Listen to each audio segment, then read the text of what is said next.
Okay, we're recording.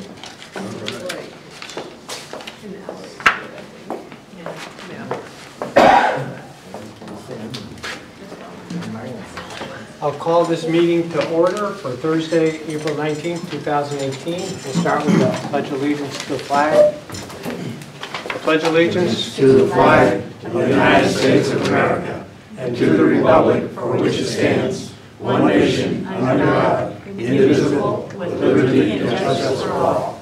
God bless you.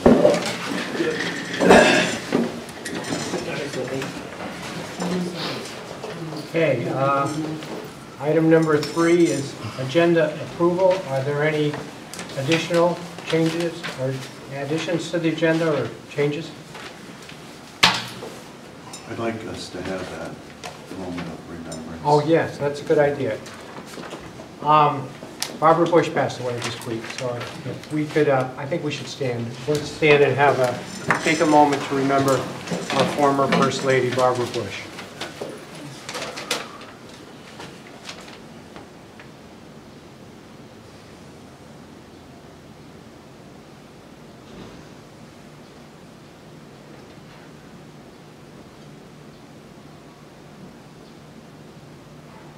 Okay, thank you.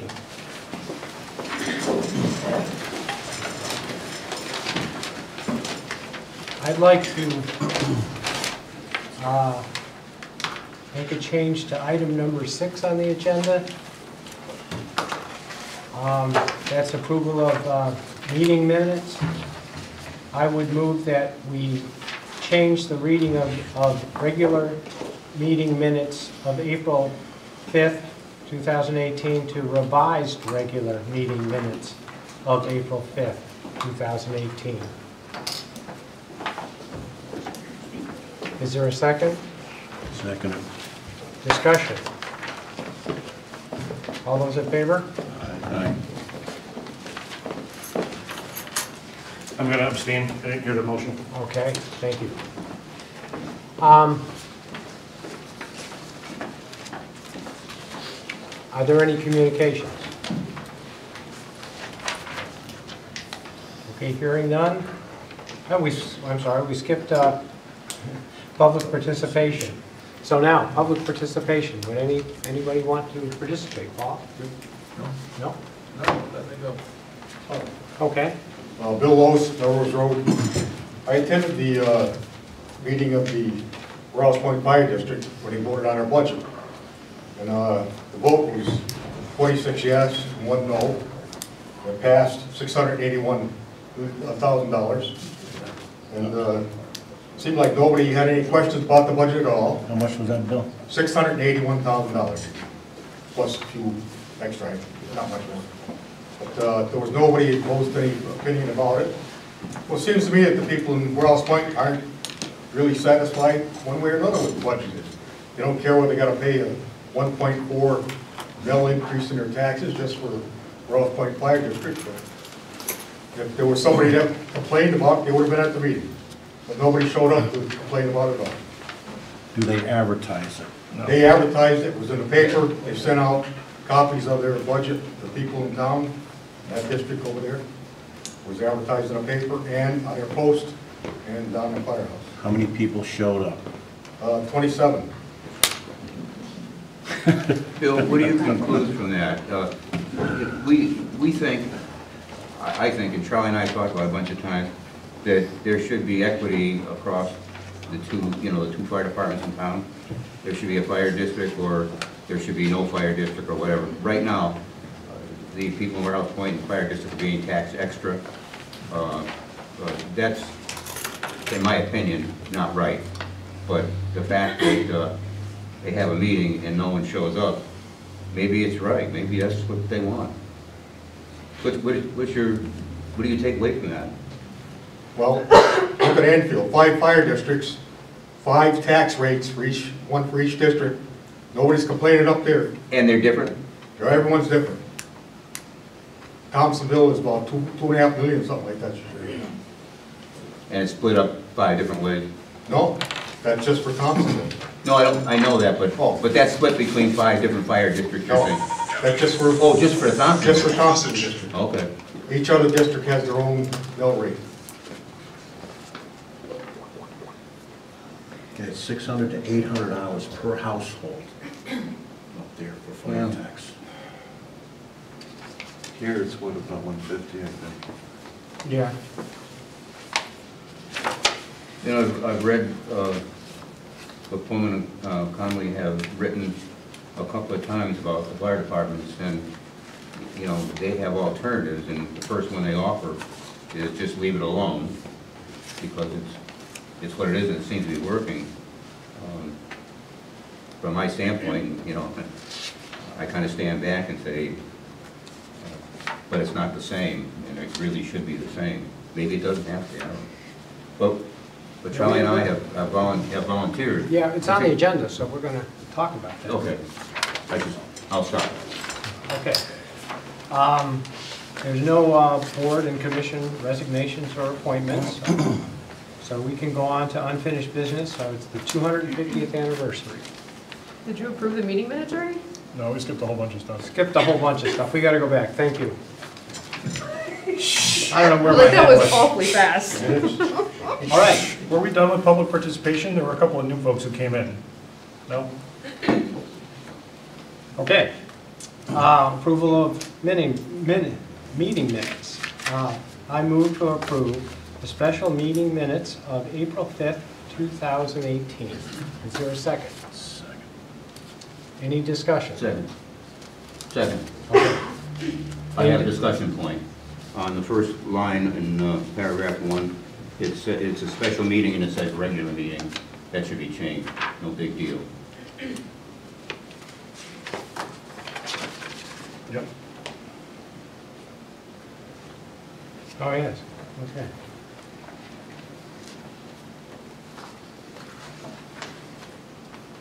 Any further changes?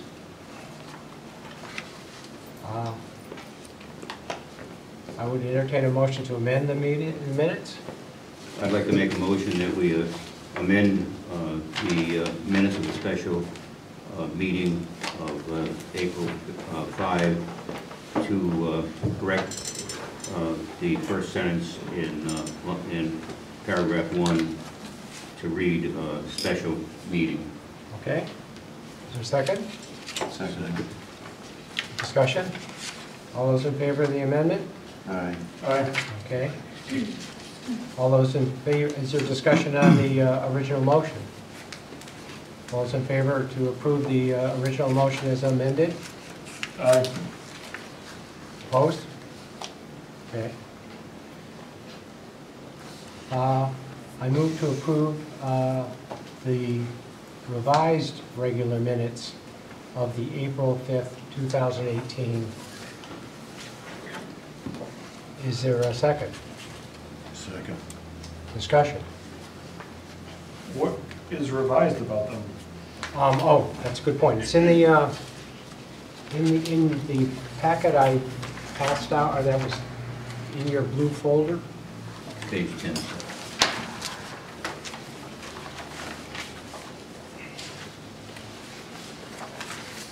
And Page 10. on page 10 of the minutes, it should read May 8th, 2018 for a referendum date rather than May 9th, 2018.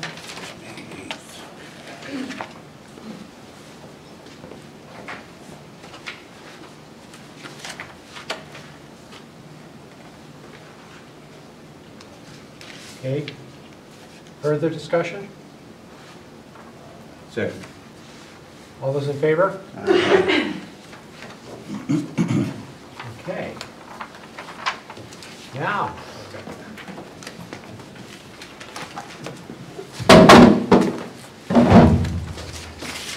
All right, so it is still April, so the shoe drive is still going on. I don't know if anybody has dropped any shoes off yet, but I have emptied the warehouse point library bin full 4 times.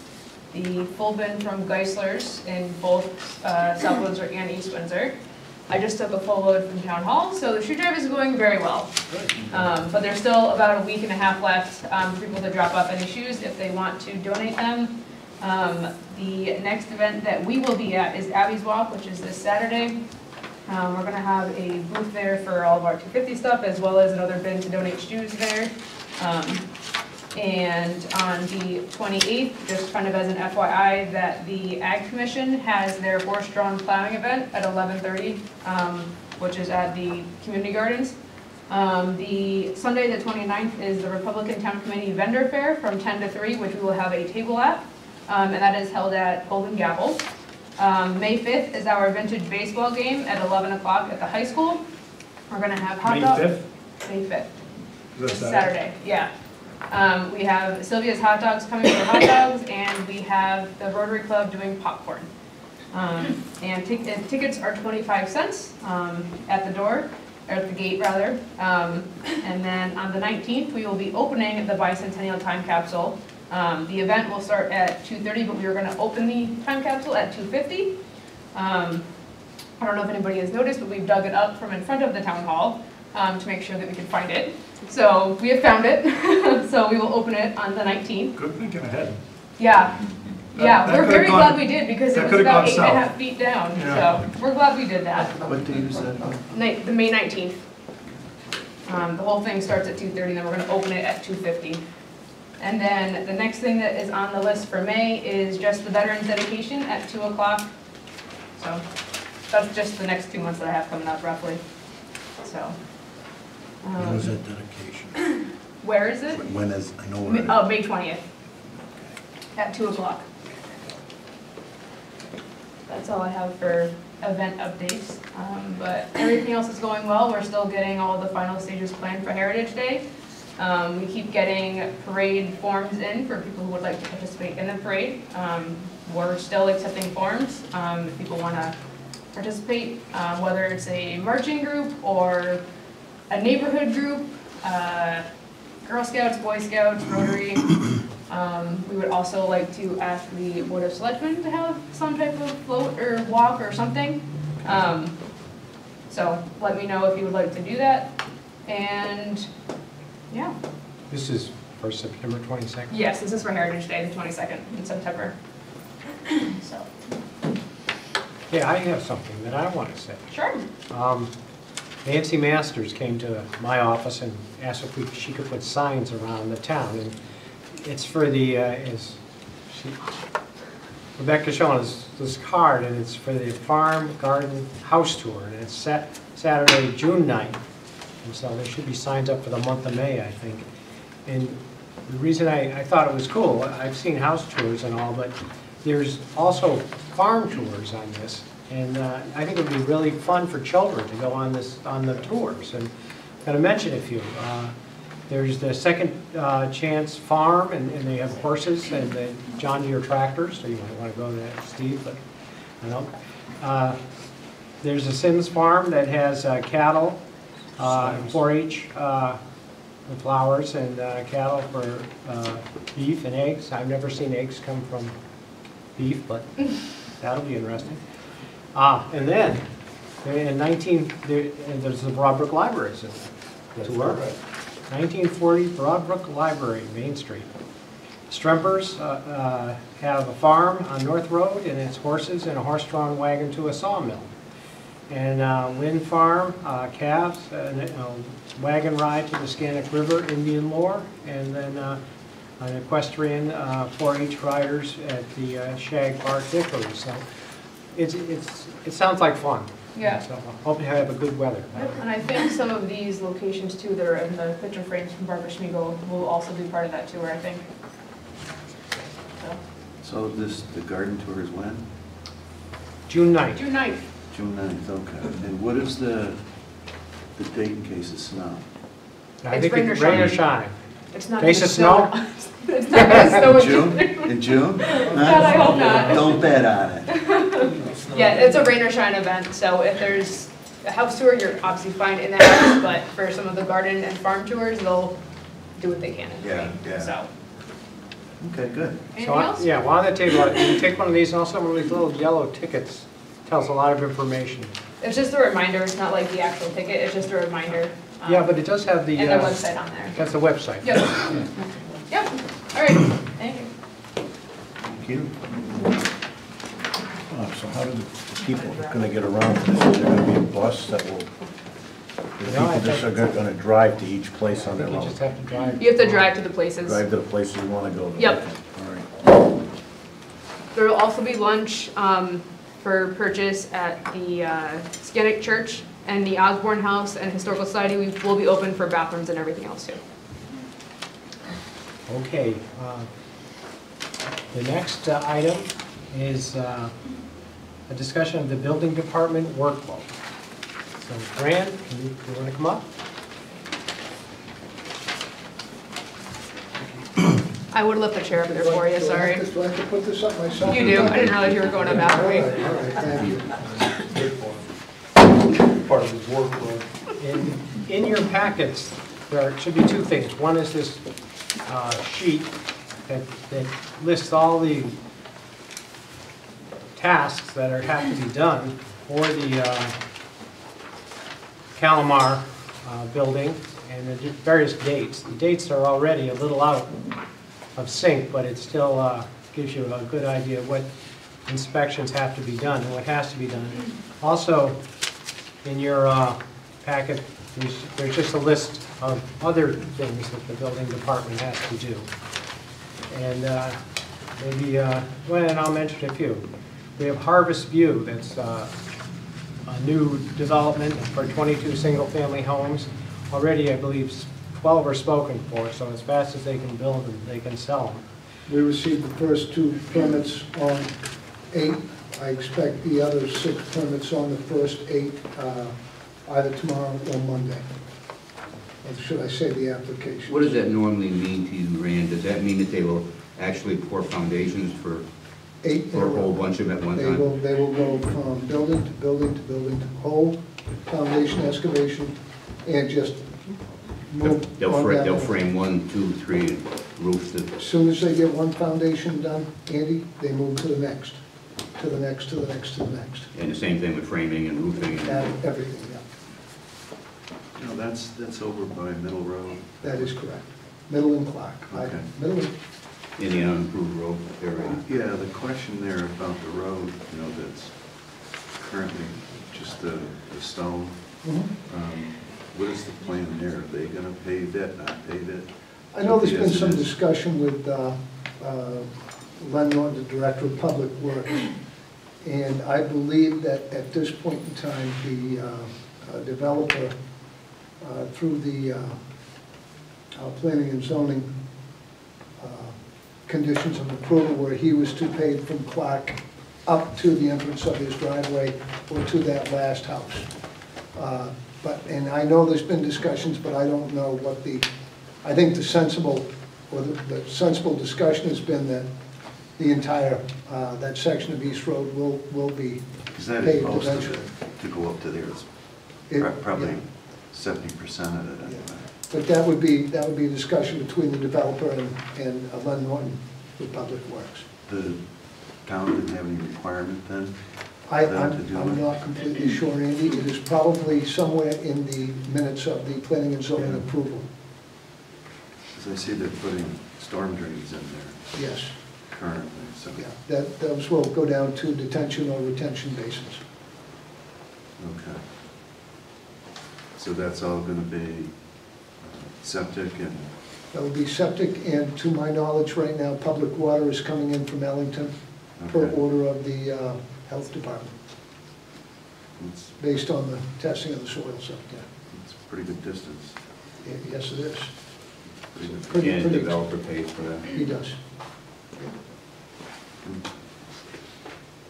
Okay, and then, go ahead. From a building inspection perspective, we don't care if they're on paved or unpaved roads. Okay, it doesn't make a bit of difference. The code does not address it for residential properties. Okay, so that should be somewhere in the zoning then? It would be. It would be probably under their conditions of approval for the subdivision. So it's probably listed in the subdivision approvals. Okay. Okay, and then Newberry Village is active, and they plan to build 25 new homes and probably within the next year or two. Absolutely. Will that build that out? That would finish the That'll finish the condo complex. West River Farms, it's just started. I guess they had 3 houses up and I 60. met with their project manager today And on moving forward with that. Three are up. They started showing last weekend, and I was told that they have, at this point in time, signed 3 purchase and sales agreements. Yeah, That's how many homes over there? that will be 69. But But those are small lots, right? Those are, that is, I believe, a planned unit development, which allows for the reduction in lot size in lieu of the open space. So the community actually ends up with, from a planning perspective, more open space, less pavement. I know there was a fair amount of property given back to the town in lieu of open space. And I believe, Jay, you sat on the board, and some of that went to the Scouts, is that correct? Down by the No. Scannick? No, the ownership, so that property was not in East Windsor, but a town in Connecticut is able to own property in another town. And they offered us that property that is in South Windsor as a land swap. We declined it. Okay. And the offer was then extended to Scout Hall, who owns it now. Okay. And that still constitutes, I'm not sure how or under what reg, but that still meets their like-kind exchange requirement. So we were offered it and declined. I knew there was something there that brought Scout Hall into it, Yeah, Scout Hall was they were the second choice. like the recipients. Not the second choice, but they were Yeah. ultimately the owners Yeah. after the town declined. Are any of those homes in South Windsor? No, They won't be. no, they will not be. That was actually the reason for the town declining to take ownership of the property Rand's referring to, is the concerns about emergency response and infrastructure maintenance in another community with no land access other than through East Windsor. And that's exactly how they get down to the engineered detention basin that goes into the Scannick. At that point, if none of you have been down there, I would recommend you do, and go down Skank Road, and right where the South Windsor Auto Parts is, you can follow the road right in. It's been a well-crafted road. Detention basin is well-made, and you can drive right down to the Scannick. And there's a parking area down there for people to pull canoes and vehicles in and out of the Scannick, so So that road is now good enough to drive on? absolutely, yes. I believe Scout Hall owns the road too. Is that right, Paul? Skank Road, Scout Hall owns that road. all the way from Skannick Road, all the way down, and it's 19 acres total, yeah. You know, And the it's kind the of East Windsor Scout Hall Building Committee Incorporated. Private road. Yeah, I know, but I'm wondering if Scout Hall isn't gonna put tolls up on that road. We're thinking about it. But electronic tolls. Well, they're halfway to a moat. Yeah. So no way that property in the road is owned by the town of East Windsor, and the town of East Windsor does not have to maintain any of it? Not any of it. Okay. I guess the reason I'm here, yeah, I just wanted to kind of give a heads up, but go ahead. You have the floor now. well,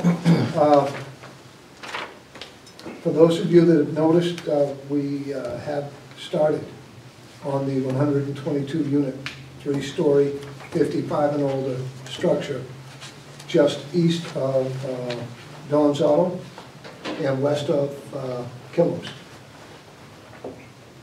That is a large project. As I said to the Board of Finance, I am going to need help.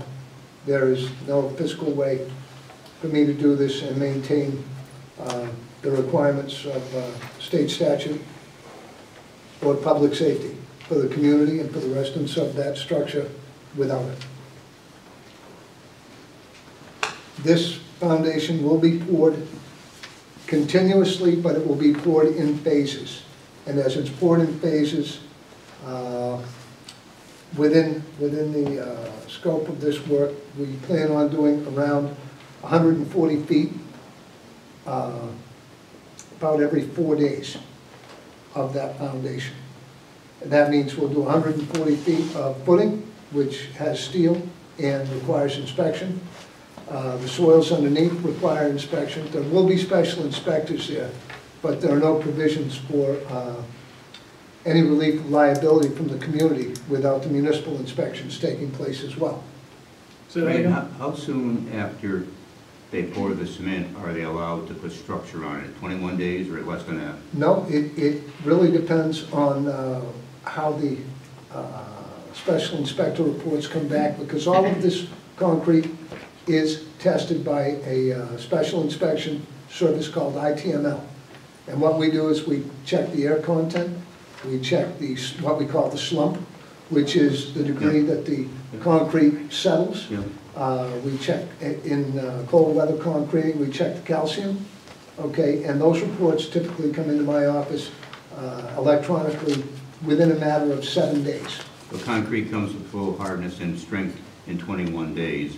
Do you allow them to set structure on it before that time? Typically, concrete, Andy, according to ACI 318, is 28 days to a 90% hardness, okay?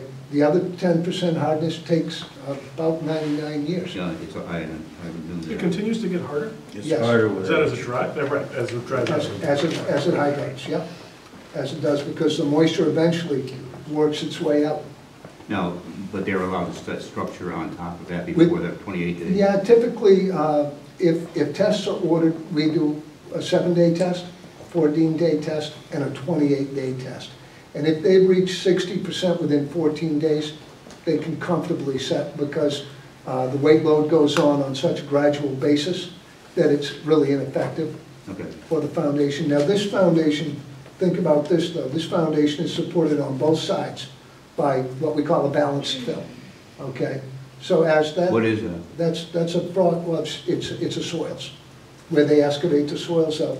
And most of this soils runs through, I have the soils tests from the, well, I call him Dr. Dirt, Clarence Welty, who is a licensed soil scientist.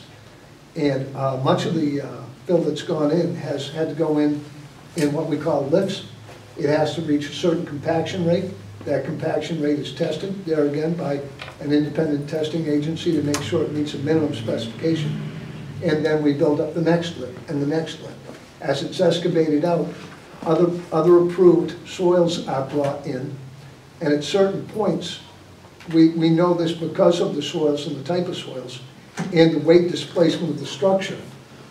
We know that we're going to have to put in what's called mud slabs, which are additional concrete supports underneath the primary footings in order to spread that weight out. Mm-hmm. Is that soil compacted as it's put in? It is. Yeah, we're gonna have to interrupt this, Please do. because we're gonna have a town meeting at this time. So, Okay. we'll take a break. I would entertain a motion to recess for a town meeting. So moved? Second? Second. All those in favor? Aye.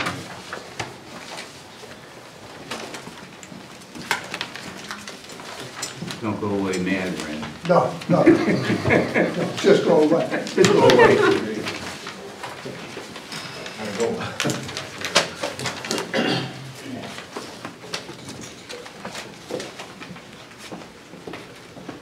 Okay, we have to move to the audience.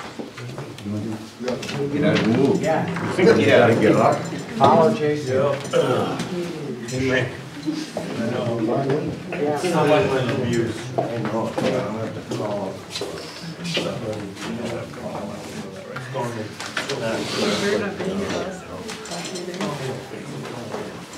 Was it my birthday, so I went to dinner.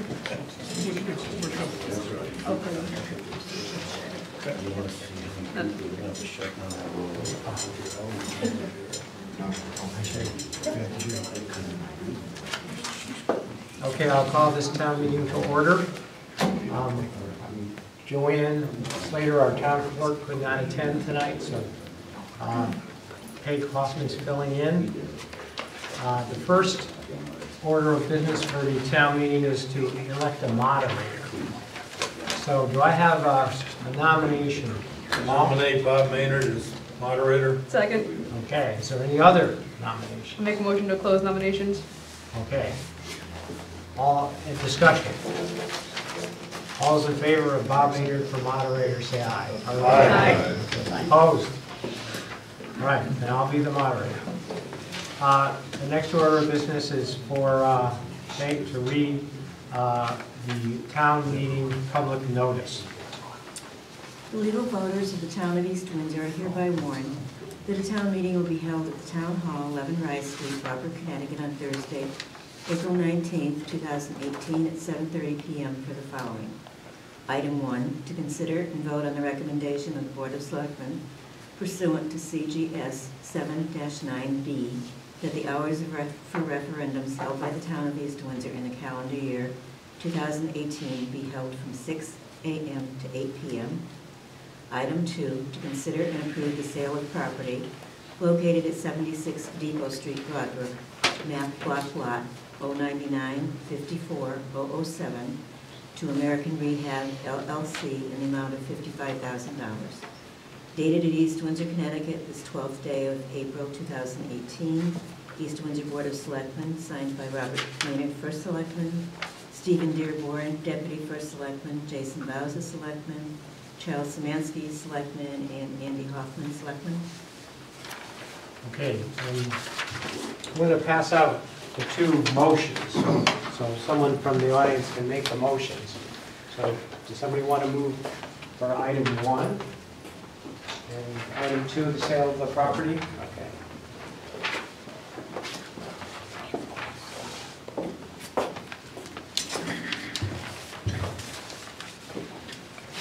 Okay, now I'll read the statement of eligibility to vote. This is just one sentence, so get ready. At any town meeting other than a regular or special town election, or at any meeting of any fire, sewer, or school district, or any other municipal subdivision of any town incorporated by any special act, any person who is elector of such town may vote, and any citizen of the United States of age 18 years or more who, jointly or severally, is liable to the town, district, or subdivision for taxes against him on an assessment of not less than $1,000 on the last completed grand list of such town, district, subdivision, or who is so liable if not entitled to an exemption under Connecticut General Statute subdivision 17, 19, 22, 23, 25, or 26 of section 1281 may vote unless restricted by the provisions of any special act relating to such town, district, or subdivision. Okay. So now I'd ask that, Steve, you read your resolution.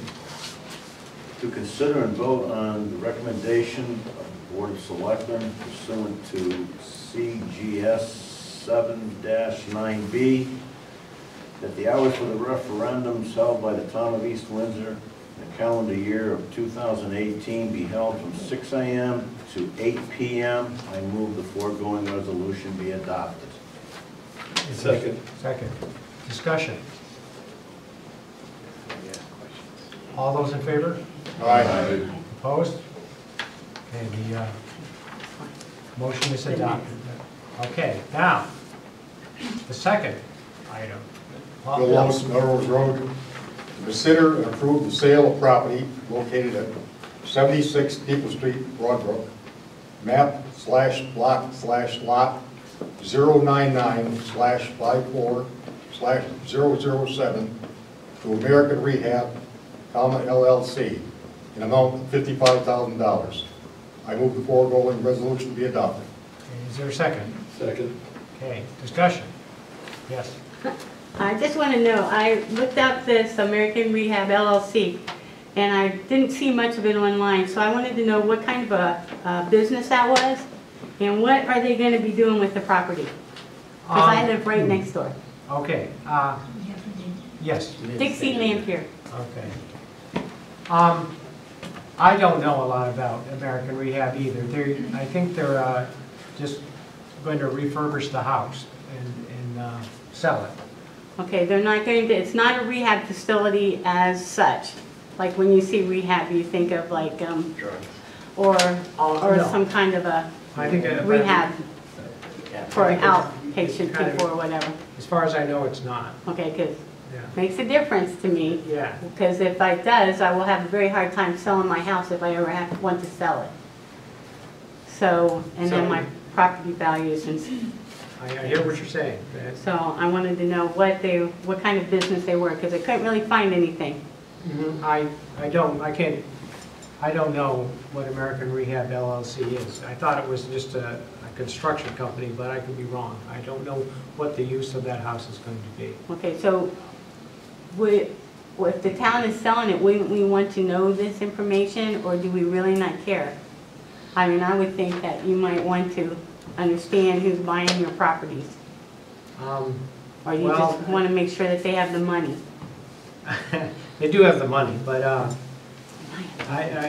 the real estate agent that we worked through set it up and didn't tell me anything about the use of the house. I didn't ask. It didn't occur to me. But I kind of think that the real estate agent would have said something if it was going to be used like that. Yeah. Paul Anderson, the use of the property can only meet current zoning. It's a residential area, it can only be a residence. Okay. So it wouldn't be able to be a rehab facility without going to planning and zoning and getting Okay, so, permission to do that. Could be a okay, group home. yeah, that's what Yeah. I was more concerned with too. Could it be that? I didn't really want it, I mean, not that, I just want to know what it is. I don't know what it is. I can't tell you. Do you think it might be, it could be a group home? I have no idea. Okay. Bob would know. Do you think maybe, she's got a point, Because, I mean, I live right next door, it's right across the street from the German do Club. you think maybe If we they have should- alcohol in it, there's a problem, I think. Do you I'm think we sorry. ought to find out exactly Okay. before we decide to?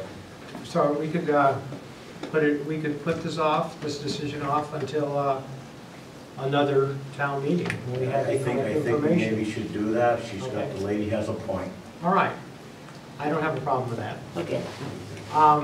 So what we should do then is vote down the motion if you feel that we should wait until another meeting, next time we hold a town Find out meeting. some more information. Yeah. So we'll have to vote. So, Paul, yeah. Sorry. Keith Gagaloff.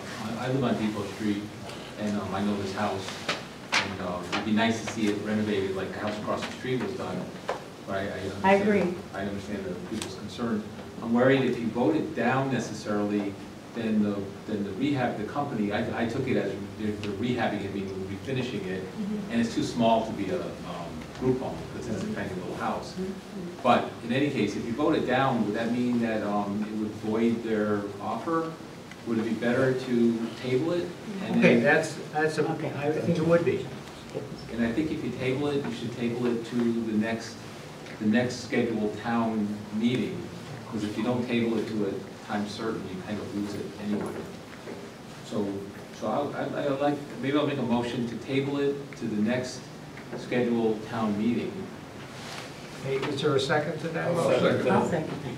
Okay, so is there discussion about this? So all those in favor of tabling it until the next town meeting, raise your hand. Okay, all those opposed? No, it's tabled until the next town meeting. Thank you. Okay. I make motion to adjourn. All right. Is there a Second. Okay, we're adjourned. Thank you. Okay. The Board of Selectmen will come back into session. Take care.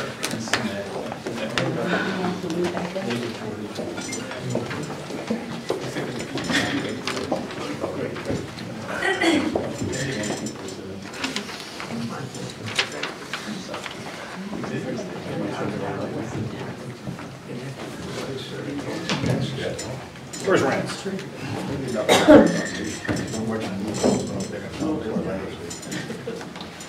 Rand? I'll come get it.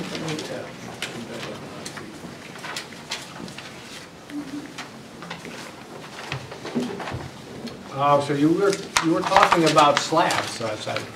Yep, and I think at this point in time, I'm probably here to discuss the immediate need for additional funding in order to get someone on board as quickly as we can Fine, and, for this year, which would be an added appropriation, and request that added appropriation. well, Failure, I think, to do so is, and I explained this to the Board of Finance, that we could be looking at anywhere, without support from the Board of Selectmen and the Board of Finance, for additional help. We could be looking at a 2 to a 3 week backlog in inspections and permit processing. I can't imagine a situation that would send a more negative message for economic development than that kind of a scenario. I agree. And what I've been discussing with Rand and been realizing and discussed too with the Board of Finance is that we need to hire some temporary help, and this would be used on an as-needed basis, and we need it fairly soon. And what the treasurer suggested is that we finance it until the beginning of the fiscal year, which is July 1st. And I believe, Rand, you felt $3,000 would be sufficient to bring people on board. And then when the new fiscal year starts, we'd have to, again, finance the fiscal year, the next fiscal year. Well, at this point in time, Bob, the Board of Finance has put $20,000 in, but it's my understanding that they, instead of hiring part-time help at $30 an hour, think that it would probably work better for the town to hire contract labor. And that labor is going to run about $75 an hour. But I don't make that decision. No, but So- I think if we, and I made a motion, so, I mean, this is what I think. I'm not going to move, but this is what I would suggest, is we request and authorize the Board of Finance to allocate $3,000 to the building department to be spent to assist in Calamar construction. Does that sound like a good thing to you? And then we'd have to do it again for the next fiscal year, depending on what they decide to do. But that would allow you to bring the temporary help on board, and If I can get them at this late date, if it's Yeah. possible. well, at least you'd have the funds to do that. Do you know people who are qualified to do that, work with you? They have to be qualified. I They have to realize be that, but licensed. do you know names of people? No, but what we do, the state offers a full list from the Office of Education Data Management of available qualified licensed inspectors. And at that point in time, it's what I go on a search and destroy mission and try to find someone that, number one, can meet the criteria, number two, is willing to accept the job at a price. And of course, if we hire subcontractors as opposed to part-time individuals, they're required to pull in the errors and omissions insurance for us and $1 million liability policy at a bare minimum, which is, and pay their own taxes because they get 1099 by the town. Whereas a part-time non-benefit individual hired, I'm going to try to get them at $30 an hour, plus the, 7.75% FICA tax that the town would pay based on that. So, at this point in time, we've juggled this thing around to what I call the critical moment in time, and here we are. Now, just to step back for 1 second, I don't want to belabor this, but you had said that there's a special inspector? Special inspections take place, Charlie, on certain and particular jobs. I can require any commercial project to hire a series of special inspections based on the scope of the job. Yeah. This particular project exceeds what we call the threshold limits for construction, and those threshold limits are established by state statute. They deal with the type of occupancy, the type of construction, the actual size of the structures, and/or the occupant loads. And at that point in time, a whole series of different requirements come into play according to state statute and building code. So, At that point in time, a series of special inspections from soils to any type of steel that goes in, to any type of concrete, and all of those costs are borne by the developer. okay, so you'll be calling those in to have done, is what you're saying? No, the developer brings those in as they are required to be by statute. Okay, Okay, to assure my department that the quality and strength of the materials that are being used yeah, are in conjunction with state law and statute. I still go in and do the inspections on a rudimentary basis, not to that degree of technical expertise, but to ensure the fact that the footings are in accordance with the approved drawings, and those drawings are all engineered and approved by engineers and architects. okay. And so you're thinking about, you can go through a list to find somebody or more than one to do this inspection work that you're doing, right? That's correct. Okay. And if that doesn't Working work, for you. Working for the town. working for the town. And if not, then who would be a typical company that would supply that kind of There aren't resource? necessarily typical companies. There's only one company that I know of that actually was in my office 6 weeks ago Yeah, and presented me with their information. okay, And they're what's called an Inspector 3. And I believe I provided you with that list as well as the Board of Finance. They're what we call they're third-tier inspectors, which hold the bare minimum. And it may be just a construction inspector, which would be very limited in scope to what they could do. They start at $75 an hour, okay? And they go up to, I believe, $130 or $140 an hour for someone with my level of license and expertise. And then they charge X amount on a à la carte basis for these projects as well, which I've provided Bob with that information as well. I'd also mention that the Calamar, when they pulled the building permit, they gave us $122,000. So they've kind of funded this inspection in a way. And that is really, we just, the town consider it revenue and have put it into the general fund. But we kind of owe them a good service. well, I'm sure we do, but just going back, if you hire these part-time, say, a person, as an example, then I don't really understand how that works. If you have them working a set number of hours a week, is that what your plan is? To start off, based on, I'm going to get a more refined construction schedule from the superintendent, which is common in this kind of a thing. Yeah. And it will be on an as-called, as-needed basis, instead of a set number of hours as we ramp this thing up. Once we start to get into it and we start doing a level-to-level inspection and series of inspections, that becomes a bit more intense and more time-consuming. Okay, it takes a lot more coordination, which is where what I recommended to the Board of Finance was 2 inspectors, and at this point in time, I don't know how that's going to work. Okay. The way I'm asking that is if you have them for, you just making up a number, 4 months, okay? That's the time frame you think you're going to use them.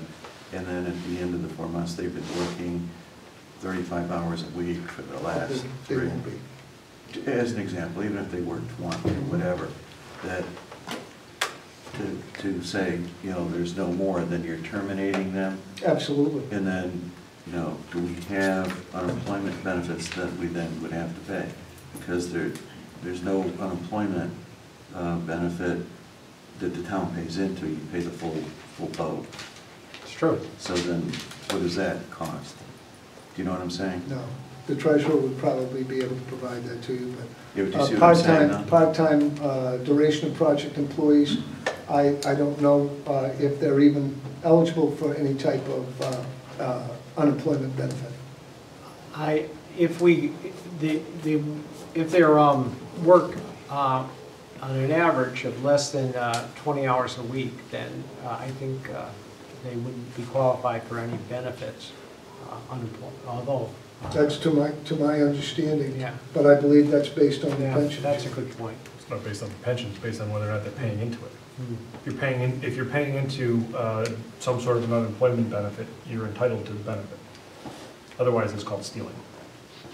You can't take somebody's money for unemployment compensation and then not pay I it. understand, but from what I was told by the treasurer, that after 20 hours a week, that pension, the way the pension documents are set up in this town, that individual has to contribute in, and that's why the town has set that limit at less than 20 hours a week. It's not because of the pension, it's because of healthcare. Healthcare costs kick in at 20 hours. That's what it is, 19. Wouldn't you be better off using subs then and just give them a 1099? Yes. It doubles, Just- it more than doubles the cost of that service, but that's up to the Board of Selectmen and the Board of Finance. Yeah, but we got $122,000. Only because they still are responsible to the building department. In other words, they Well, still take direction. Let's say if you did have to spend $75 an hour, Mhm. how much money would you need to get you through till July 1st, do you think?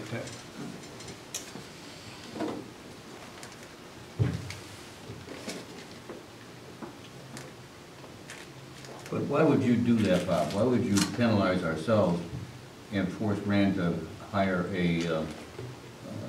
a company as opposed to hiring a qualified person? I wouldn't, but I would want us tonight to request a sufficient amount of money in case, depending on what the treasurer says about unemployment, and also what the, I think it's up to the Board of Finance too. They might put some limitations on how the money can be spent, and they can do it by putting it into a particular line item. And I think if it was a part-time person that was actually worked for the town part-time and wasn't using a 1099 and had to contribute to FICA, then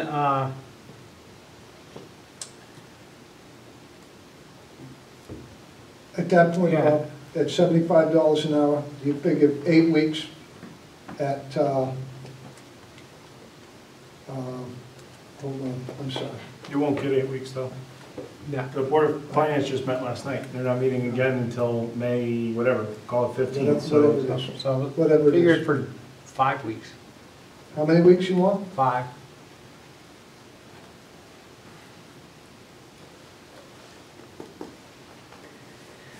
Uh, 5,000. Okay. It's really 48, it's 75 times 5 weeks, times 13 hours, but once, I think, if we end up at the end of May, we're gonna be rolling in pretty good shape, Okay, so so. I'll make the motion then. Well, I have Right. questions still.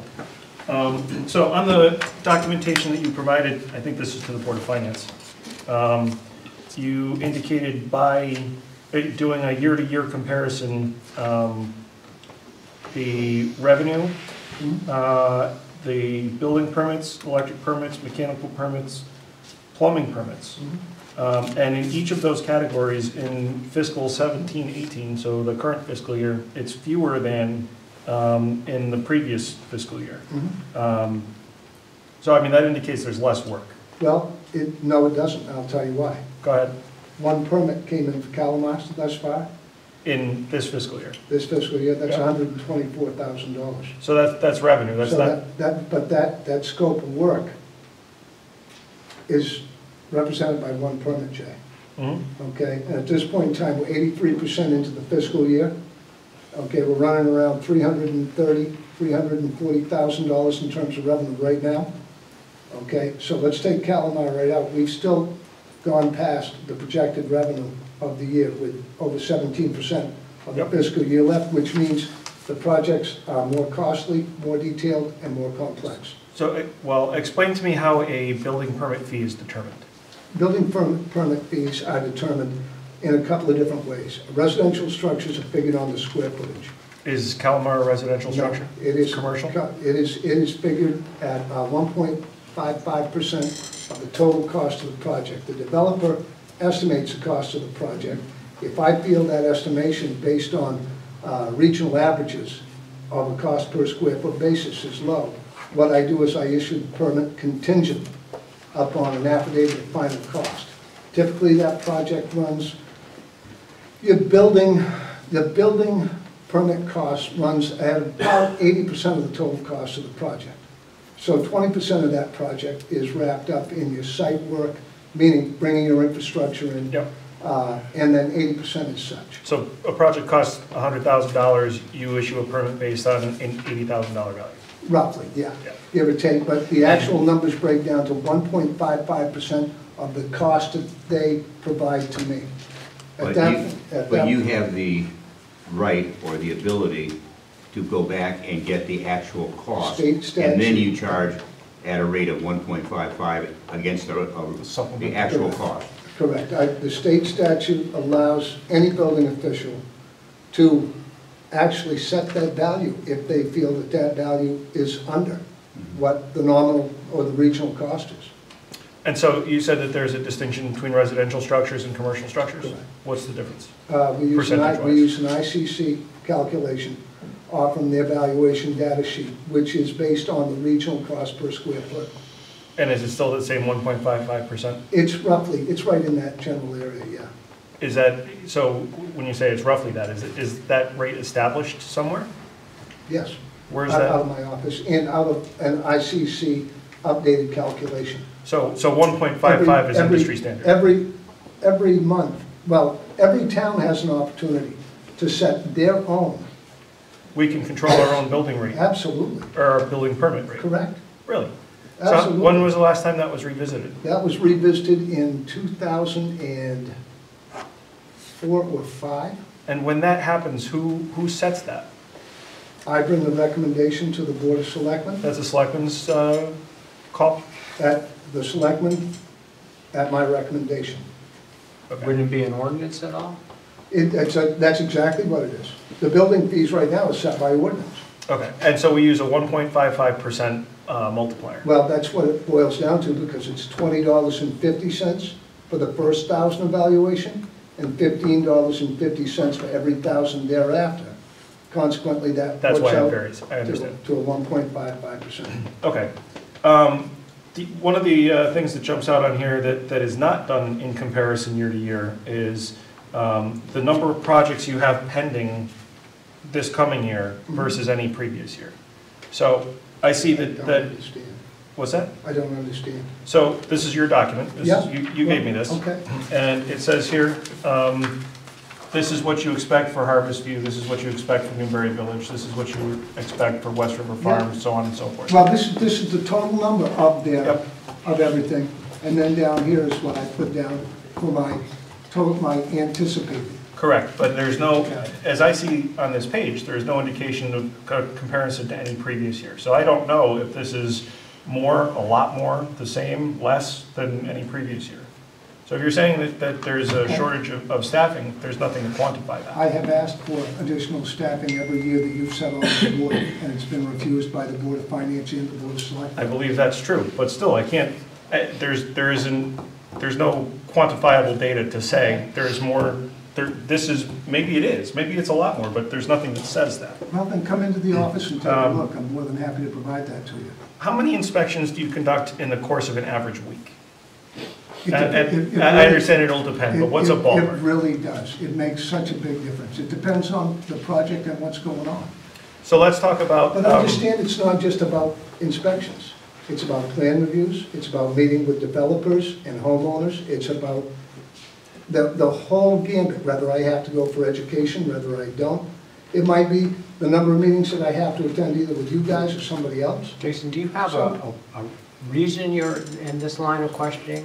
Are you trying to get to a particular point? or- Yes, what I'm trying to do is take the data that was provided to us and actually use that to make a determination based on what the request is. And then the request is to have sufficient money to provide Calamar with the service that is needed. But how do I know that, the question, the line of And you're questioning I'm saying that doing is, perhaps I the don't RAND can understand. do all this stuff that normally happens during the year and do Calamar too in a timely basis. That's what you're suggesting might be the case. What I'm suggesting is, does the data provided to us support the request? That's what my questioning is getting to. I believe so. Yeah. But again, there's no, so 264 units, to me, sounds like a lot of units. But I don't know that that's a lot of units. And I don't know that that's the number. I think you could vote no then, but I think. I'm allowed to ask questions. You can't silence that. All right, Jason, speak away. So, I would put it to you this way, really simple. How many times have I come before you or any board to ask for help? And how long have I been running the operation for this town as a manager? longer than I've been around. There you go. Now, if you take a look at my budget history, we pretty much made it work and work well for this town. I can't believe that we don't have a level of trust at this point in time, whereas a paid manager for this community, you can't take my word that I need this help, and that you think you need data. Oh, I think decision-based data is a responsible thing for a public official. I don't necessarily disagree, but I think that decision sits right in front of you. Except it tells me what's on the to-do list. It doesn't tell me how that compares to anything. And I'll tell you what we can do. You email me with the specific data you'd like to have, and I'll get it to you. And anybody else that wants it. So what would be helpful to me would be to take the same units requested. So you have your project hotline. How many units were under consideration, or in how many units was your office engaged 3 years ago, 6 years ago, 9 years ago? Okay. So that I can see, is this in fact an outlier of a year? And if it is, that's a different story. In the same time, then what I also have to do is include the increase and the changes in the codes that have taken place, and the complexity of those codes, and how they've affected the inspection process, and how they've adjusted the construction process. The code you're referring to is the state building code? The state building code. How often does the state revisit that? It just changed in 2012, it changed again in 2016, and we expect a complete revamp by July 30th of this year. And that happens, so again, how often does that code get revisited? It depends it's at the whim of the legislature. Well, they won't be doing anything in July. Well, no, but trust me when I tell you that the state code to this date, that is the target date that the state building official has told us to be prepared to change this code. It's likely that if the legislature were to pass something, it would take effect July 1, but whatever it is. We'll see. I can only go by what I'm talking. So, I don't care how you want to quantify that or not. I just would like to see data supporting the argument that there is a need. And if it's there, that may very well be. You tell me specifically what you'd like to have for data, and I will specifically give it to you. So Rand, email me, please. Actually, Rand, so you've got to inspect the footings, the foundation, the framing, the electrical, the plumbing, the underground plumbing, the whole 9 yards. Okay, so anybody with any brain and common sense would realize that one man cannot handle this by himself. Cannot handle it by himself. Okay, that's good enough for me. Not with the additional workload that takes place. I just said that. For It me, starts, you need some help here. It starts long before anybody puts a shovel or a hole in the ground. You need some help. Plain and simple. So what do we need to do, Bob? To move along and get Rand some help.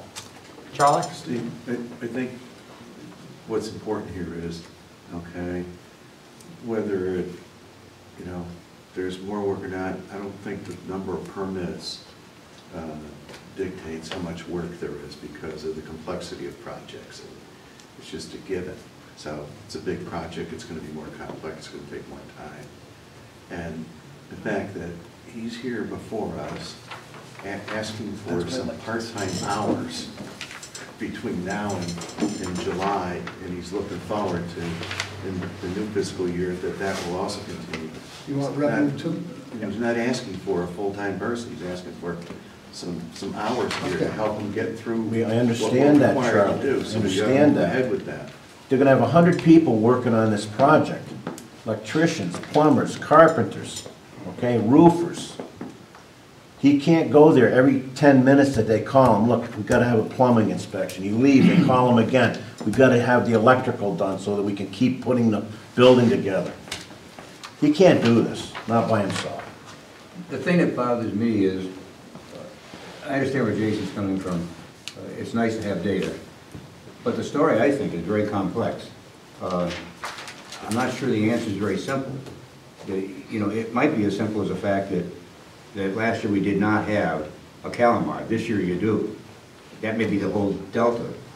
But, you know, with the changing requirements, with the complexity difference in Calamar compared to building my house, you know, it's a good question that Jason has. But I'm not sure how you answer it, how you can answer it. I've got 5 permits that have come into my office for an existing structure. Okay, to give you an idea, we put 10 rooftop units on it.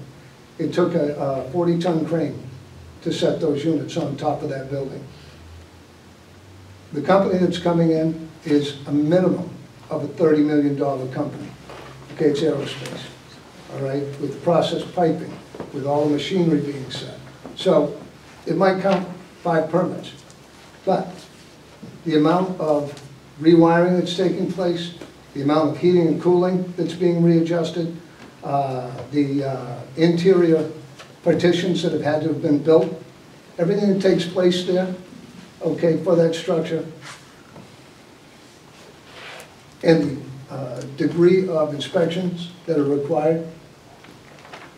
I can write down a number 5, but it doesn't necessarily tell you what that is. So what if you were to include the number of, I don't know how much more work this is to compile, but what if you were to include the number of permits pulled or buildings inspected over and under 50,000 square feet? That would be difficult to pull together. We Would it don't tell have the a story? permitting program that allows for that. But it, well, okay. Okay. Were that available, that would tell the story you're looking to get to. Oh, if we Or had, if we, clearer. and quite honestly, the previous permitting program we had provided us with a lot more breakdown of data, but it became unsupportable. And the new permitting programs don't allow us the insight or the ability to break down this data. So consequently, I can probably have this data at 10 o'clock tomorrow morning, because we have it. Okay. All right, and this is exactly the kind of data that ends up in the town reports every year. So it's all there, you know. Bob, I think that what Jason asking for is entirely reasonable. The thing is, we have to apply some reason also. We're asking for $3,000 or $4,000 or $5,000. If this were $3 or $4 million, I'd stop the show and say, let's go get it. But I think that Rand can get the information for Jason to satisfy his needs, and we can act on this tonight, if that's necessary. And you know what? There's I no, don't there's no find- advantage to acting on it tonight versus at our next meeting, because the Board of Finance's next regular meeting is not until after ours. I don't find your request unreasonable. Thank you. I don't. It's all. I didn't either. It's all data that we have. But I will tell you, I'm past the point of critical, because we've hashed this thing around and it gets beat up, and, you know, all I'm telling you is, if you guys are satisfied with people waiting for inspections, so I'm be it. not. Well, Because that is going to hurt us from an economic development standpoint. But I'm not happy with that. that's a decision this board and the Board of Finance has to make. I can only play the hand I'm dealt, and that's how it goes, so. The only thing I'd ask, you know, since you said it was like in '04, when the permit rate was last Yes. revised, Yeah. you know, what's your recommendation based on surrounding towns and so forth? Do we need to raise that And I also want to be competitive. and Periodically, I price go ourselves and do that survey. I Okay. think the last time I did that survey, Charlie, was in either 14 or 15, and took it to the, at that time, that administration, and they weren't interested in any movement on it, so. out. Okay, but But, I would, you guys, we should look at that, get that up to date. Yeah, but what's wrong with what we've got already? The fee is gonna more than pay for any additional help. No, I No, I mean, we In can't the look, end. listen, the question is, when should we look at it? And that we can decide. We don't, I I think we think, should look at it for the next fiscal year. I mean, let's be like the state of Connecticut, put it up to 12.5%. We can drive everybody out of town and keep them out of here like the state of Connecticut's doing, with overtaxing. well, we can study it, but I mean, we're beating this thing to death. The man needs a hand, he needs a little bit of, in the scheme of things, the money that he needs is penny Andy here, and we're beating the hell out of this. Come on, guys. Come on. And economic development, like you said, Andy, it's not sending a good message if you can't get this stuff inspected and keep these people moving forward. You gotta keep things rolling in this town, so people wanna come here. Guys, it's $3,000. Big it's fine. deal. We have Do I wanna, listed I'll write him a check for Here's what I'm $3,000 so we can get the talking guy. I think we can, it is, I think I'm gonna make a motion for 5,000. And Rand, obviously, it is gonna be, he'll turn it back in at the end of the year, in the next 2 months if he doesn't use it, what he doesn't use. And Calamar's not gonna be done by July 1st, so. If it is, So- I need more than $5,000. Yeah, well, So you're yeah. gonna promise us So- you won't do a spend down like the school system, right? As long as you- I had to say As that. long as you I had to promise, say as that. long as you promise not to put tolls on one. Okay, promise. But I would like to see some clarity on the unemployment thing from the treasurer. Oh, yeah, What you oh, yeah. said, so, Well, this will you know, give us the cushion. It might be way to your benefit to go with the hourly people, and then again, it may not, I You don't know. mean to our benefit? Yeah, yeah, or it may be Yeah. better to go the other way. And what I'll say is, we're gonna have to revisit it again, July 1st, to do the same thing, or probably just before. Rand, do you have any idea what the tax revenue will be off this project when it's No, I all don't. said and done? No. Well, I would imagine it's probably gonna come in, Keep in mind, we phased in the I assessment. know exactly. I didn't get one of those, by the way. but I think. You didn't ask. Roughly, what do you think the tax revenue a year will be off this property? 8 Roughly. million, you Figuring think? 12 million. 12, no, I mean, the unit itself is probably gonna be worth 12 million, you think?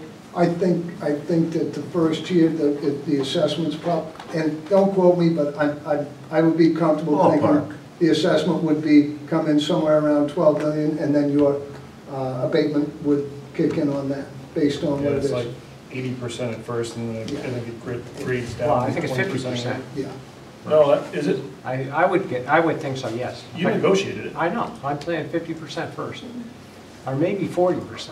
Then it cuts down to 32, and then 24, and then 16. Well, It's a whatever. 3-year gig, 5-year gig. 5-year, okay. But when you said assessment to 12 million, is that 80%, I mean, 70% of the market value, you think, or? Yeah. Yeah, okay. This is going to be a nice facility, very nice facility. And inside of this facility just is not apartments, okay? You have a chapel, you have a billiards room, you have an education room, you have a full meeting room with a residential kitchen that's available to all the residents. You have yoga rooms, you have different rooms available for these tenants to use. And elevators, of course. 2 elevators. Each building within this structure will have its own separate egress stairwell as well.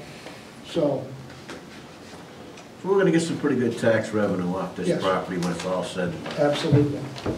And we're arguing about $3,000 or $5,000. Okay, are we through discussing it? So I'm I'll done. make a motion. I'm done. I move we request and authorize the Board of Finance to allocate $5,000 to the building department to be spent to assist in Calamar construction. Is there a second? Second. Discussion. I believe we should wait until we have information as to whether this is a necessary thing. Further discussion. I believe that we should get the information that Jason's asking for, even if it's after. What good is it after the fact, Andy? Jason, it's $5,000. You know, I'm not one to spend money, but it's $5,000. And Charlie asked a good question, which we should get answered. Yeah, revisit the permit rate. I agree with that, too.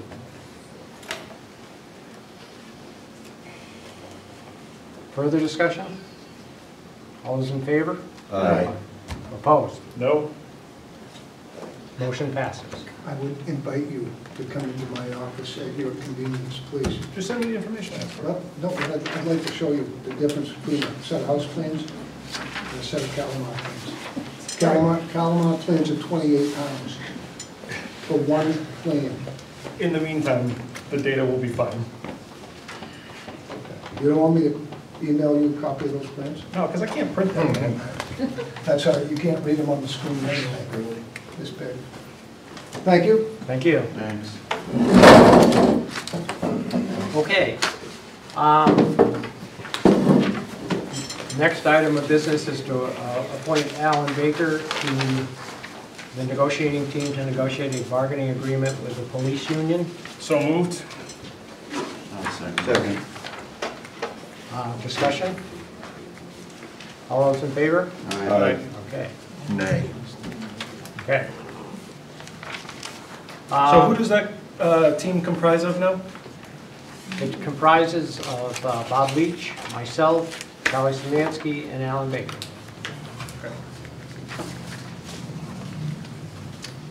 Okay, next is the casino. Any discussion about the casino? I saw that the Attorney General has reiterated his position of a year ago, and that is that the state should wait, the legislature should wait until the Bureau of Indian Affairs acts to approve the casino in East Windsor. I don't know if that's a hurt. It's certainly not a help. Because the legislature, were they really contemplating moving forward without the Bureau of Indian Affairs?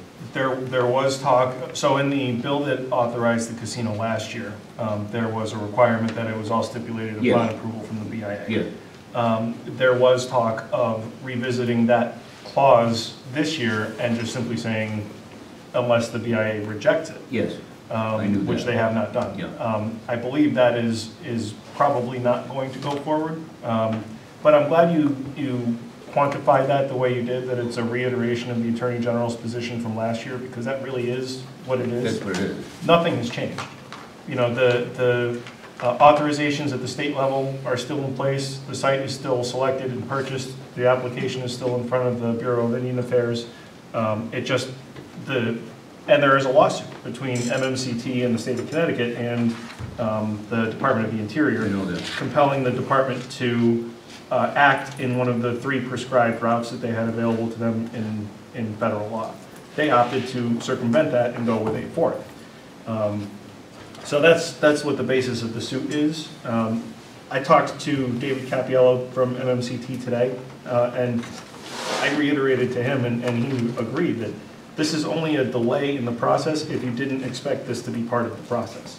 But when you're talking about economic development of this scale, competition of this scale, players with pockets as deep as we have, there's absolutely going to be a lawsuit. And that's where we are. And David has told me that this is not untypical. Yes. This happens all over the United States of America whenever something like this happens, and they're creating new competition.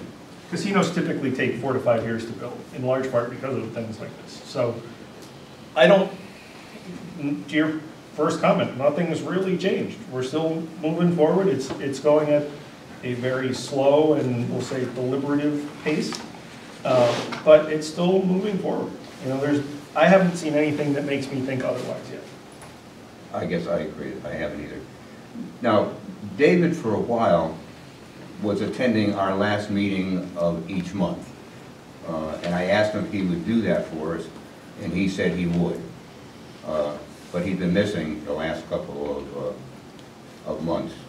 Is there something we could do to ask him to do? Oh, sure. You know, So I talked to him about that today as well, and it is, the legislature is in session. They adjourn on May 9th. It is very difficult to plan out anything in the evenings for the last 4 or 5 weeks of the session, because if they're in, you gotta be there. I can understand his priorities are pretty defined. He extended his apologies tonight, but he had an engagement with the Bridgeport Archdiocese. He sits on their board and had a commitment downstate, so he made a point of saying that he knows he's supposed to be here, but would be here next month. Okay. I have to comment, and I don't remember, I remember reading the J article, and there was a headline and then a sub-headline in it, and I don't remember exactly what it said, so I'll have to paraphrase, but it said something like, Attorney General halts construction or something of the MMCT casino here in East Windsor. It's in the East Windsor Casino, and then I read the next sentence in the article, the first sentence in the article, and it said that the Attorney General said that the Mashantucket Pequot and Mohegan Sun tribes could not operate a casino in East Windsor until the Bureau of Indian Affairs or the Interior Department approved. We have a representative here from... You're up. We're talking about you. We've been waiting for you. And so really, all the Attorney General in that article seemed to indicate that he was saying that we couldn't operate a casino here in East Windsor until the Interior Department put the change to the compact in the congressional record. We could build 14 casinos here. We just couldn't operate them. So I don't think it's really going to slow down the construction very much. Well, the article, if you just believe the headline, made you believe that he had done something bad. Yeah. You know, I think the article headline said the AG dealt a blow to the casino, the Indian nation. But if he did that a year ago. Yeah. Now, the blow that I think they were alluding to was the fix to circumvent DIA approval, which was, as I understand it, not something that was even sought by MMCT, but popped up in legislation as things tend to do. Did it have any legs, do you think? It probably did until the AG's opinion. I'm pretty sure that's not been cold. But again, you know, it's just the next step. Nothing has changed. The only thing that's changed is that nothing's changed. Yeah, that was my take on it. Okay. Okay. Any more discussion about the casino? I think one thing we have to start thinking about is the. Yeah. Okay. In fact, do you want to say something? Can you give us any update? Yeah, I'd be happy to. I think that what MMCT is doing is proceeding on. We, last year, received approval from the state of Connecticut. There's ongoing litigation between the state of Connecticut and the BIA and the DOJ. Where does that stand? Is there a schedule for getting that to the courts? Yeah, so it's in the courts now. There are filings going back and forth. I don't know that there's an exact timeline for when there'll be a determination, but we obviously would like it as speedy as possible. And you know, we in the state of Connecticut both believe that it will eventually be published in the Federal Register, which will give us the approval and the go-ahead to be able to build a casino here in East Windsor. There's something that escapes me every time I read about it, and that is that the MGM and the Bureau of Indian Affairs continually talk about the fact that it may have an impact on the agreement. But the Indian nations have said it will have no impact on the agreement. You know, they're the ones that, and the state of Connecticut, that have a deal. If they say we're going to continue that deal, what are the legs, what are the, is the basis for the Indian Bureau of Indian Affairs or other people saying that it might not, that agreement might not hold up? Certainly. So, I mean, the BIA basically said that they have no relevance in this, and we and the state of Connecticut believe that they do, and that they have three options, to approve, to deny, or to do nothing, and then they'll, by virtue of that, be approved. So, we don't believe, nor do others in this, that it has any impact on the existing compact. So that should not be a problem, and that's what the BIA is there to confirm. What is the time frame if you get to whatever state it is, to do nothing, then the assumption is it's approved? 45 days. Yeah. But So that's 45 days. Like 400 days ago. I know. Yeah. Right, that's what I'm Back, asking. in October of last year or so, I don't recall the exact date. But now is there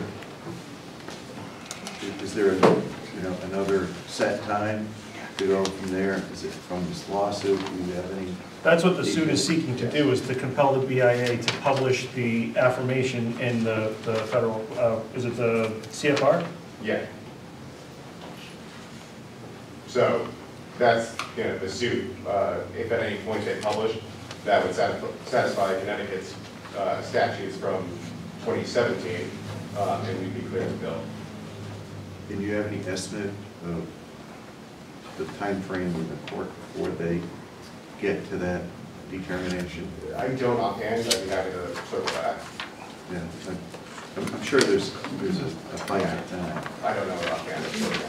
Okay.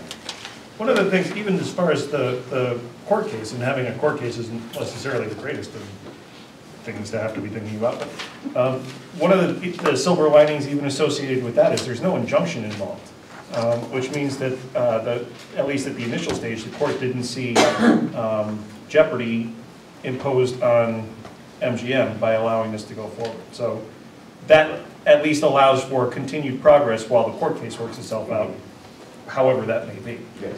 More damaging would be no shovel touches the ground, no brick comes off a building until this gets worked out. That adds several years to an arduous process. Yeah.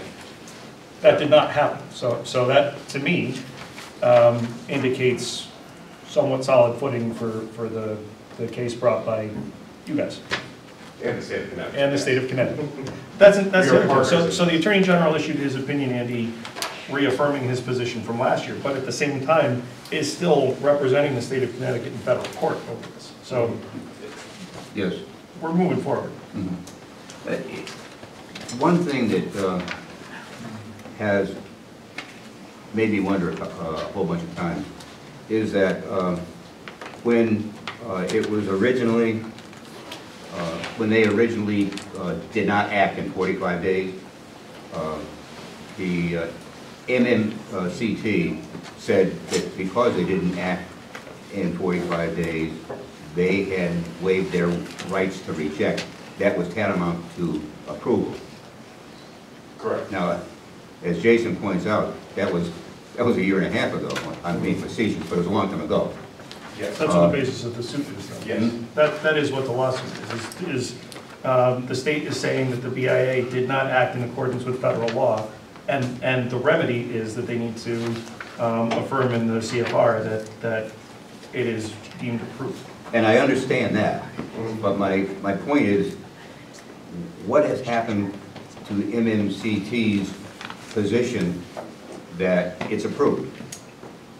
Or, you know, if they really believe that, then why aren't we not only digging holes and knocking things down, but why aren't we starting to bring in steel?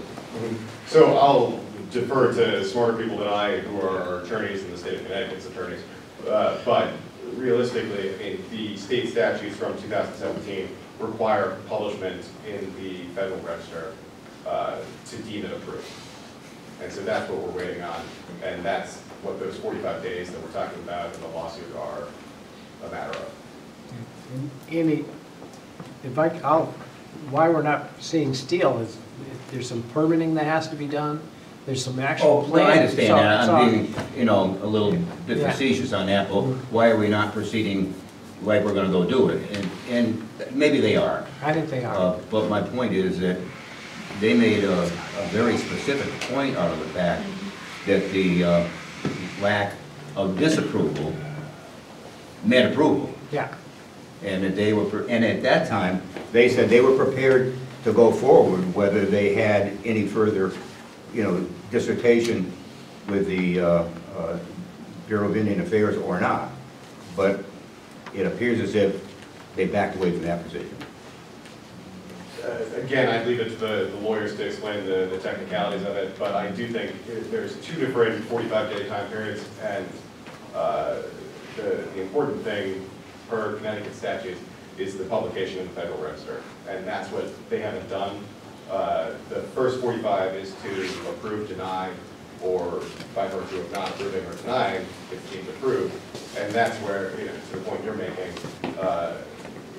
we think that's the crux of the lawsuit, is that they don't have the option to take the action they did. Okay, is there any further discussion on the casino?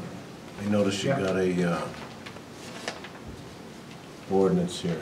Right, I wanted to mention that I think we have to start thinking about bringing this ordinance to the town meeting for approval. I think we should do it before the summer, certainly, before people go on vacation. So certainly, I would say at the next Board of Selectmen meeting, we should make specific plans. Is it reasonable to wait until after the budget process is complete?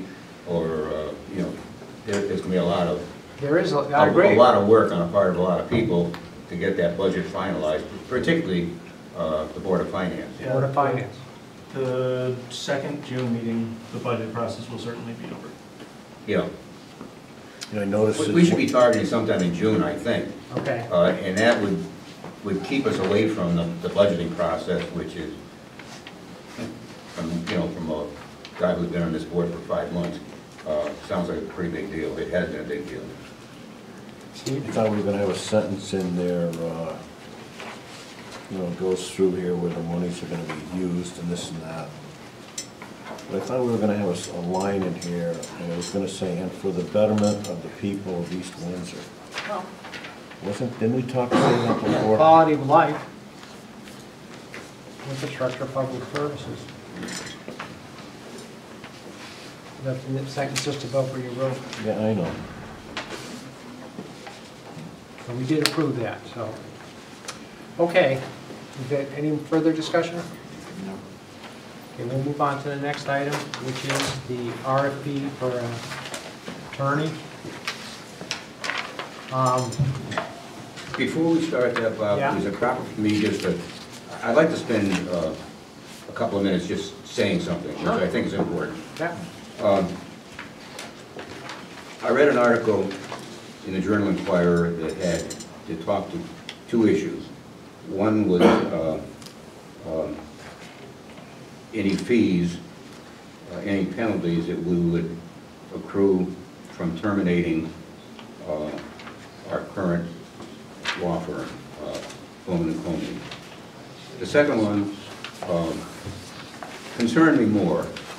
It was an attack on an individual who I think, from my limited experience with him working on the mill committee, is one damn good worker.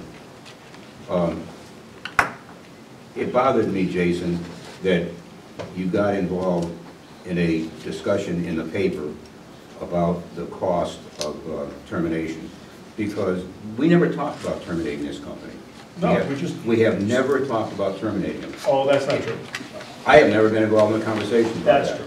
But let me say that I think that with a $60,000 overrun against a $250,000 contract, if Bob did not take some action to help correct that, or correct it, that he should be fired. A program manager in my business would be fired for having a big overrun like that and not dealing with it. So, How about not seeking reimbursements? hmm? How about not seeking reimbursements? Well, that's all part of the issue, isn't it? Yeah. That's all part of the issue. Yep. So, we're gonna go out and we're gonna look for other law firms who might supplement, in my mind, supplement our current legal firm. I am not at all of the mind that we should terminate them. That is not in my mind. But what bothered me more than that, we can deal with that. We'll sit and talk about it. We said we were gonna do that in an executive session, and all of a sudden I find it in the paper. Well, that conversation with the reporter happened prior to that meeting. Hmm? The conversation with the reporter happened prior to that meeting. With the paper? Yes. Okay, I did not know that. But what bothered me even more than that, okay, is that you went after a volunteer in our town, Keith Yevlaw, who's a damn good worker. I am a member of the mill committee with him. Keith is a very key player in that. He volunteered to be part of the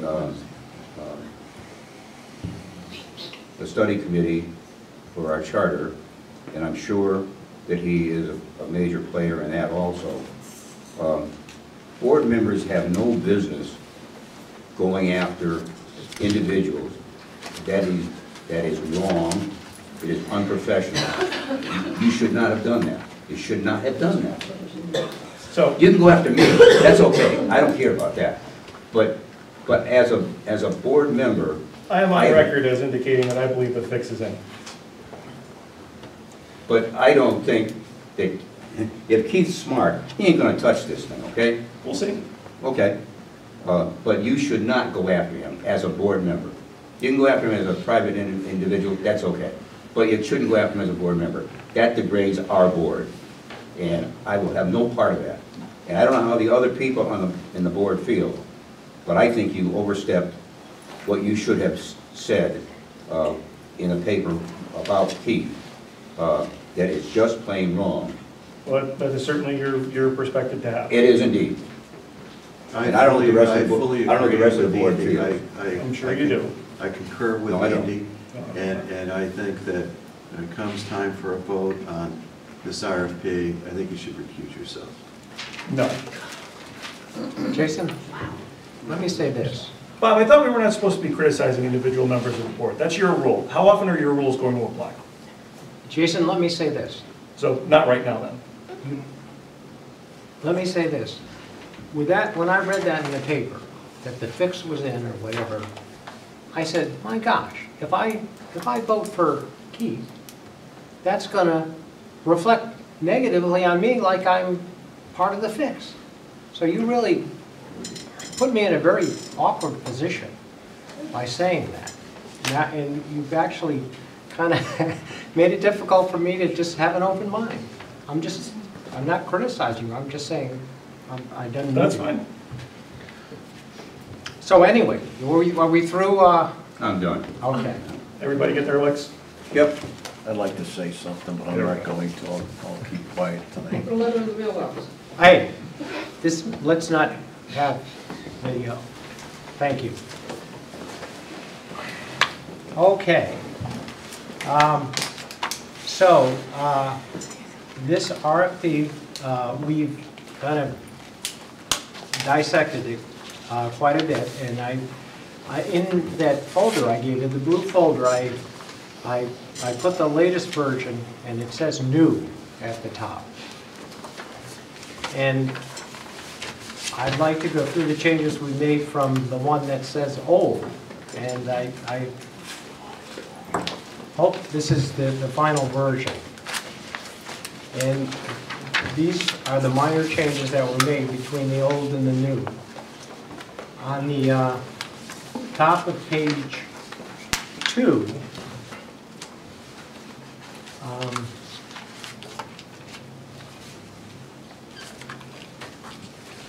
it says the following schedule is anticipated.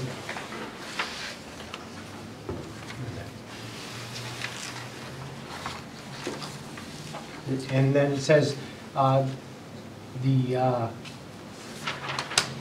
it says the town reserves the right to modify the schedule in the best interest of the town of East Windsor. So we change it to the town reserves the right to modify the schedule in the best interests of East Windsor as required. Okay, on page 2, we added 9, contract negotiations, as something that we want the applicant to provide directly or indirectly.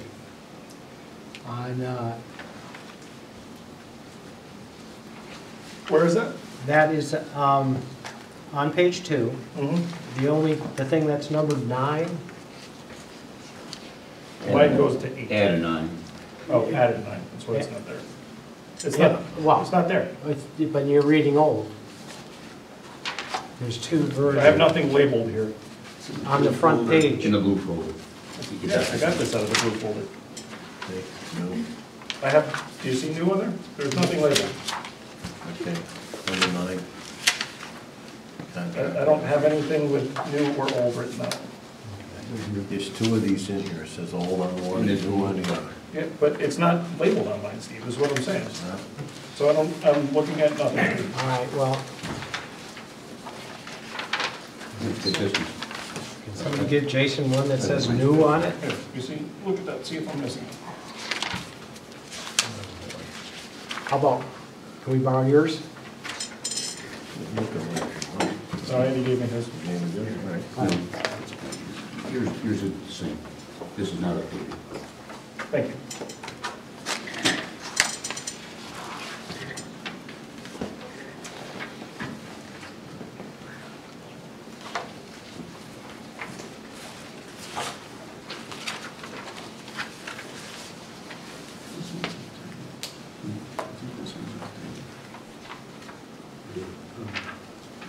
Okay.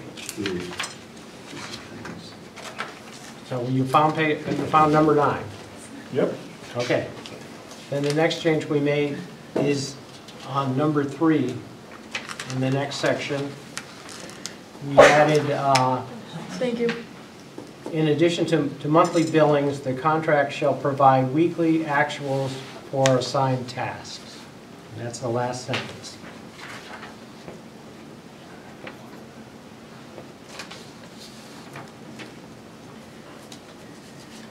That's in the required information, page 3? No, that's on page 2 at the, Yes, it's required information, page 3. oh, Yeah. Number 3.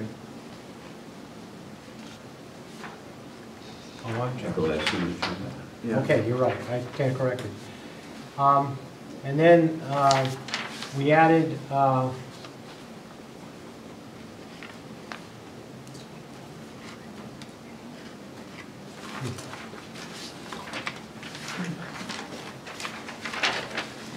see.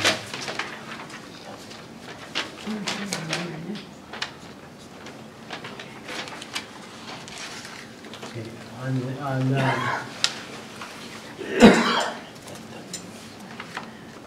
Did you add 9? yeah, I'm looking for, oh yeah, 9. List of annual cost of a client by town, by population.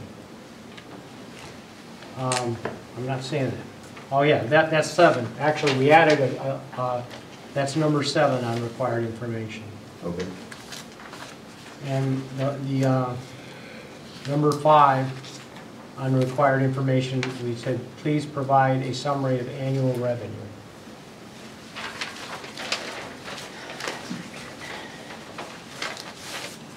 Sales, change the revenue. Yeah, we changed sales to revenue. Okay. And those are the changes. There's one thing that I think we should add to Okay. this, under the required information. I don't see it, maybe I'm just missing it, is to provide the number of full-time staff and position and the number of part-time staff and their positions. Of the municipalities or of the firm? The firm. Okay. So we'll say number 10 will be provide the number The full-time staff and their positions.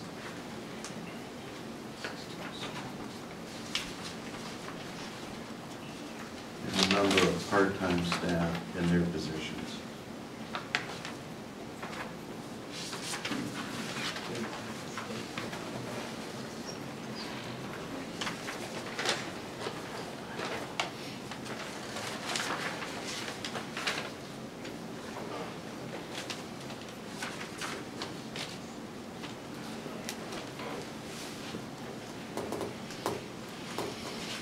Okay, so we'll add number 10. Provide the number of full-time staff and their positions and the number of part-time staff and their positions. Okay, so I would entertain a motion to authorize the first selectman to publish the RFP as amended to request proposals for legal services. Somebody want to make that motion? I'd make that motion. Okay, is there a second? I'll second it. Further discussion? Jason? What is an alternate town attorney? It says it in the charter. It says alternate town attorney in the charter? Yes, it does. Can you tell me where? Yes, I can. It says it. Because I actually looked for that term and I missed it. Well, okay. And if you read, it's, well, on section 6-6. Well, actually, it doesn't say it in the charter. This is what it says in section 5 of, section 6.6, part 5.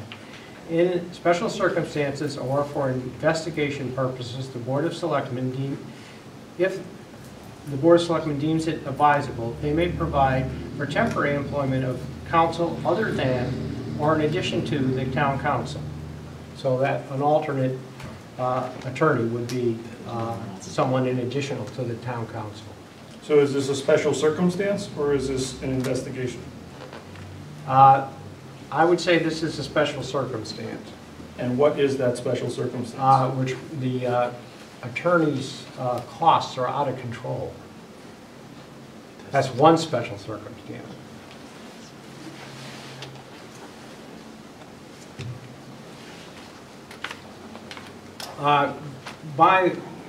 We have, in many towns, have more than one attorney that we rely on for special purposes. So we have more than one attorney. Okay, further discussion? Yeah. I'm sorry, you said 6-6 what? 6-6, section 6-6 has to do with, Yeah. and then number 5 under 6-6, under town attorney. They appointed The temporary employment of counsel. So how long is the duration of this? So the clause you're talking about reads in full. If in special circumstances or for investigation purposes, the Board of Selectmen deems it advisable, they may provide for the temporary employment of counsel other than that in addition to the town council. So what is the temporary duration of this? I don't think we're hiring somebody. I think what we're doing is putting out an RFP to see what legal services are available to us, and that's what we're going to do. At a cost. And what the cost is. At some finite cost. Find out what legal services are available to us. If we need a temporary employment of a counsel, we'll have a list, because we'll have, these attorneys will apply to us. And so the intention then would be to, on a case-by-case or a per diem basis, we would we would engage somebody for a specific task? Let us see what, who responds to this RFP. And then we'll have more information, and we'll be in a better position to decide what we're going to do. You don't think that it would be a service to the applicant, whoever they may be, to have an understanding of what the duration of service is? We can discuss that when we're talking to the applicant. But But every job has some finite life. this is actually prescribed to be temporary. I understand. And so if I were an applicant, I would want to know, how long is that? And that's true. Sure. But I that- don't think that's an unreasonable thing to ask. No, but it also doesn't preclude us from putting out an RFP. It says here, they may provide for the temporary employment of counsel other than or in addition to the town council. The "they" there is the Board of Selectmen. Yes. Right. For the temporary employment of counsel. So, how long is temporary? Each Temporary thing checks out. Right now, we have we've hired a counsel to do the police negotiations. So it's for the duration of the police negotiations. Okay, I accept that. That is a finite assignment with once the tasks are complete, then the relationship dissolves. That makes sense. Okay. What about the RFP? We're looking for other people that we might employ to do other tasks. And each task will have some finite length. So this is à la carte. It can be an all carte. Okay. So one of the things, I didn't think we were, and I did see this in the RFP, but I thought we were not seeking tax collection services. I thought we were sticking with, what's the guy's name? John? No, it's Adam Cohen. And as a matter of fact, I have a separate agreement, a separate engagement agreement with Adam Cohen. So that's another member of the attorney in Pullman and Conley. I have a separate agreement with him. So I saw that in here as one of the criteria we were looking for, though. Where did I see that? But the fact that we have a competent person doesn't mean we shouldn't do some shopping for a person of equal understanding and quality in that area. But it wasn't it explained to us as a collective that, in those instances where staff was satisfied with the counsel that was being provided, that would be consistent? We don't have to limit our RFP to exclude those positions we're currently satisfied with. What would be the need for a special temporary assignment in those cases where we're satisfied with the work that's being provided now? Because this is going to request proposals for legal services. We're going to spend money on this advertising. This will be our opportunity to see what is in the marketplace and to say, well, we don't need to look at this right now. Doesn't mean that in 6 months we won't have to look at it. So let's get the information. Things change. Attorneys, they go to a different law firm, or they retire, or, anything can happen. I think it's one of the items on the list that, if they have it, fine, if something changes with Adam Cullen, then you got somewhere to look without going through a lot. I think since this has not been done in the past, I think this is a healthy thing to do, to see what is available, what the credentials are, and what the cost is, because the cost is pretty steep. Our current arrangement is very steep. What we're going to get here is a capabilities list is what we're going to get from other law firms. Okay, further discussion. All those in favor? Aye. Opposed? No. Okay.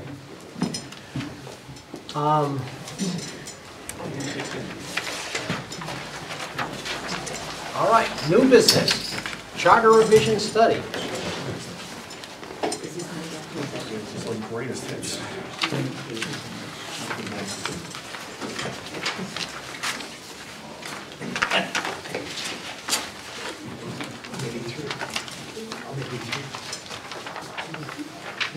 evening.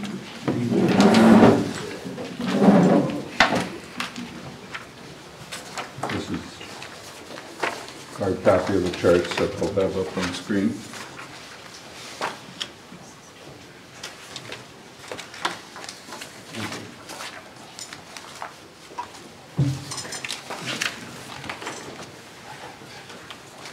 So we were here just about a month ago. We presented our first status report, and I'm here tonight with Keith Yegeloff to present a final status report. So have we had many committees that have done all the work in just a couple months? Anyway, let me see if I can get these up.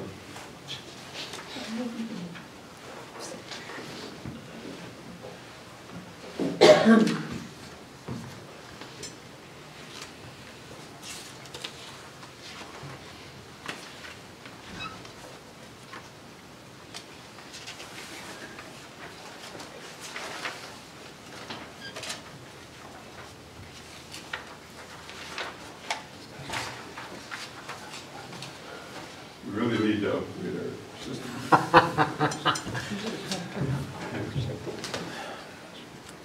This Matter of money. This keyboard has been used so long, Oh, yeah, that's the true. numbers are gone. Yeah. Fortunately, I remember them. Well, that we might be able to get another keyboard.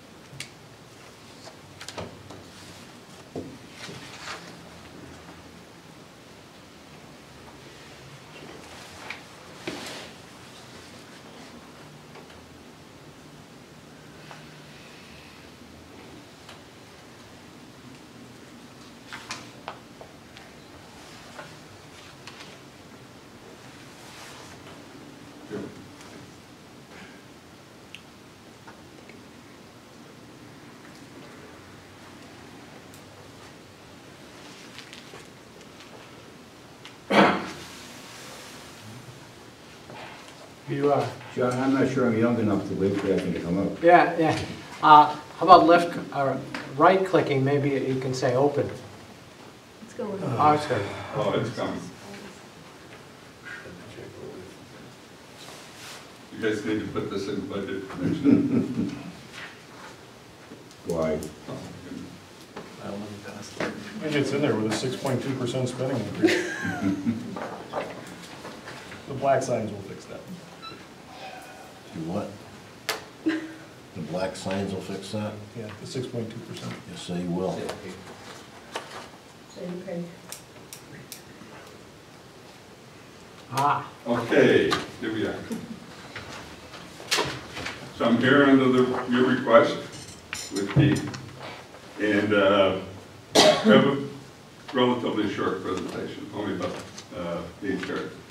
I will do the first 4, and then Keith is going to talk to the actual issues that we think ought to be addressed with the next commission. And then I'll come back and talk a little bit about going forward from that. So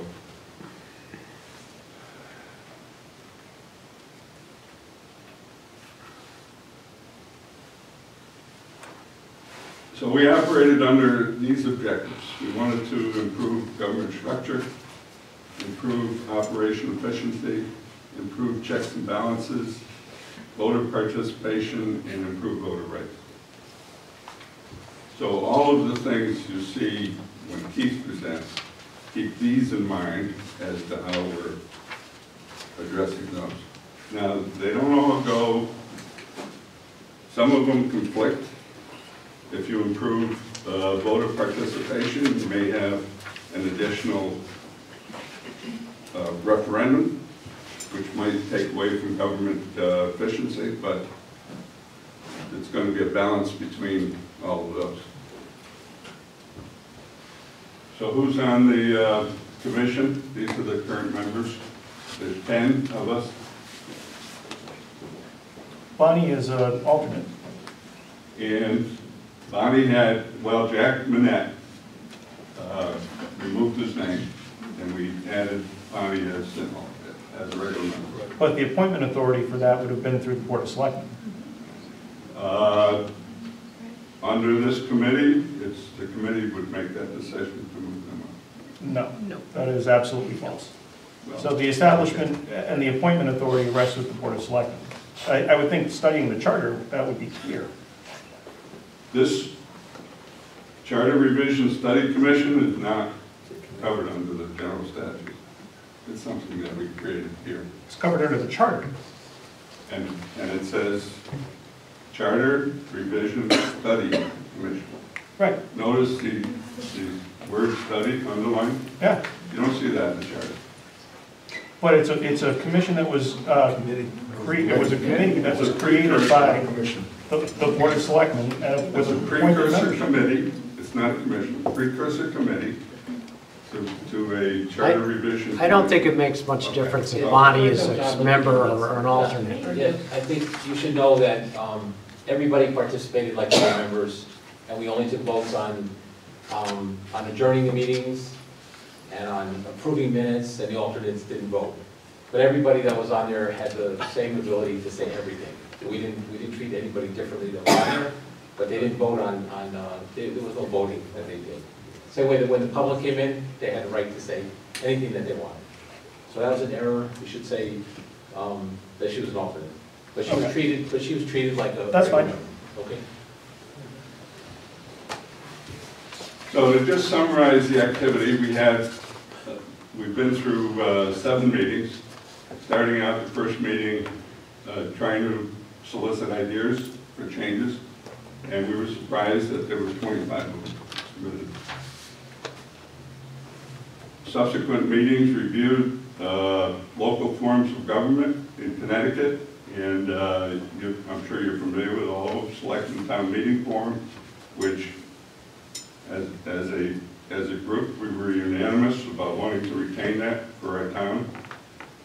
Other forms would be a mayor and with a town council, a strong mayor, town council, or a council with a town manager. We spent some time getting familiar with each of those, but invariably came back to preferring the Selectman Town Meeting Forum members. In addition to that, we reviewed the prior charter proposed changes, which I see Richard Laborious is here, and John, may I stop you for a minute? In the review of the local government charters, repeat again, did you use one of those as the more basic model for what you wanted? Was there one that had overriding? if I had to select one that I would prefer, I'd say it would be Ellington. But there are positive features in just about every charter that you look at that you don't see in ours. Were you able to capture most of those benefits? If you go back through the minutes of those 7 meetings, you'll see those identified as highlighted. The only error I have here is under the 4 towns that I'm showing here. I show Cheshire. That should be, now that I'm thinking. Colchester. Help me out. Yeah, the 4th town that we did, racial concept. Colchester. Cromwell. Cromwell. Okay. So let me turn it over to Keith. This is suggested improvements for the following commission. There's actually 2 pages. There's more pages here. You have copies of your of the letter I wrote for the committee, and I cut them up here if anyone else wants them. So, Andy, just to kind of clarify what you're asking, we're not at the point. The committee's goal wasn't to rewrite the proposed. And I understand that. The goal was to identify issues that we passed on to the revision commission, and then they could pick up other ideas Or they could take these ideas, but we identified them as a group as being areas that we thought should warrant further discussion. And we looked at the other charters in order to see how they were accomplishing these things that we identified as sort of key features. And some of them are relatively, let's say minor, but they're for clarification, and others are more significant. So for example, the first one is to reduce the number of for failed budget referendums from two from the current 3. And the thought is that what we're just getting with 3 is just a repetition of the same vote. And it's expensive to send out the referendum. And the way the system is working right now is that people are generally voting up or down, and it's just basically, you know, if they vote it down, it's going to hit the threshold, the 2% threshold. And so a lot of time and energy is going into the 3 referendums. So the discussion is maybe there should be 2, maybe there should stay at 3, but that's the idea, would be to have that discussion. And that's and the next one was to clarify the method of allocating the bulk money, and that has to do with when the budget is passed at a percentage, say 2%.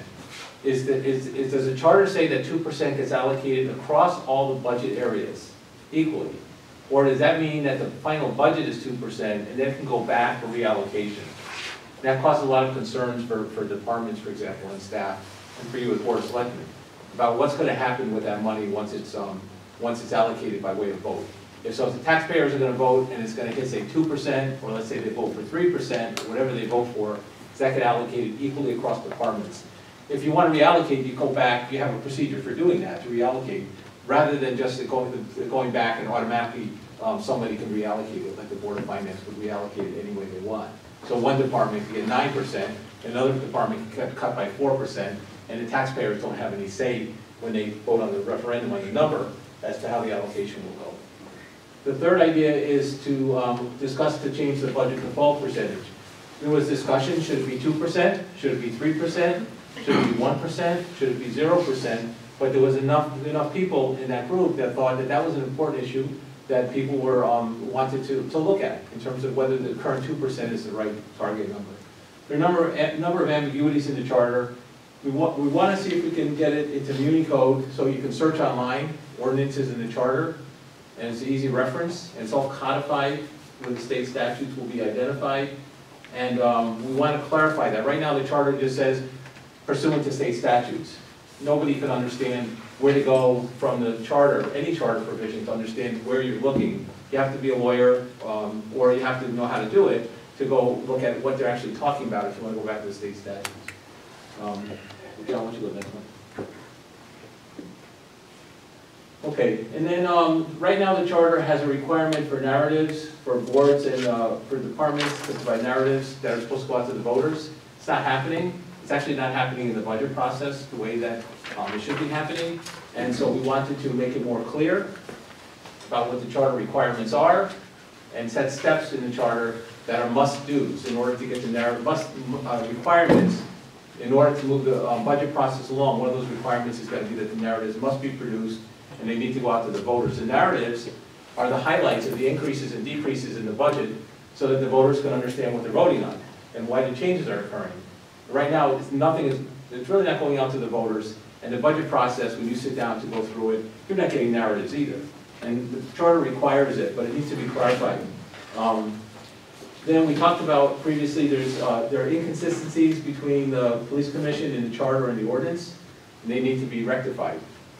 The town attorney selection process and the term, you already see that there's problems. You had a discussion here tonight about it. Needs to be some clarity, and in the charter, we thought, but part of our discussion, to help make it clear what's going to happen with the selection process and the term. We want to have a shared services commission. So is, on number 8, is the charter actually vague?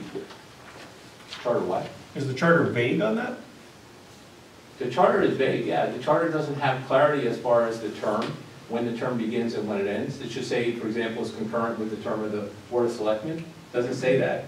And that's one example. You'll bring up issues tonight about what the charter says in terms of, is it one attorney? Is it for temporary attorneys? Can you have 2 attorneys, one attorney that's doing specialized work and another attorney who's doing more routine basic work?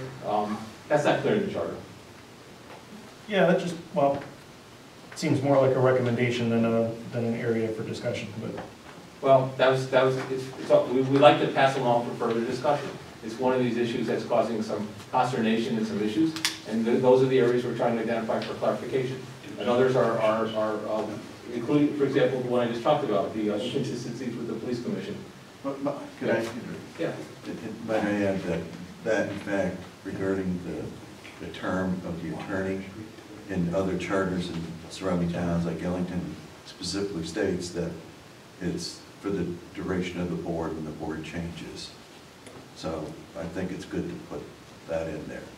So the recommendation then would be to include a time-closed term. Yeah.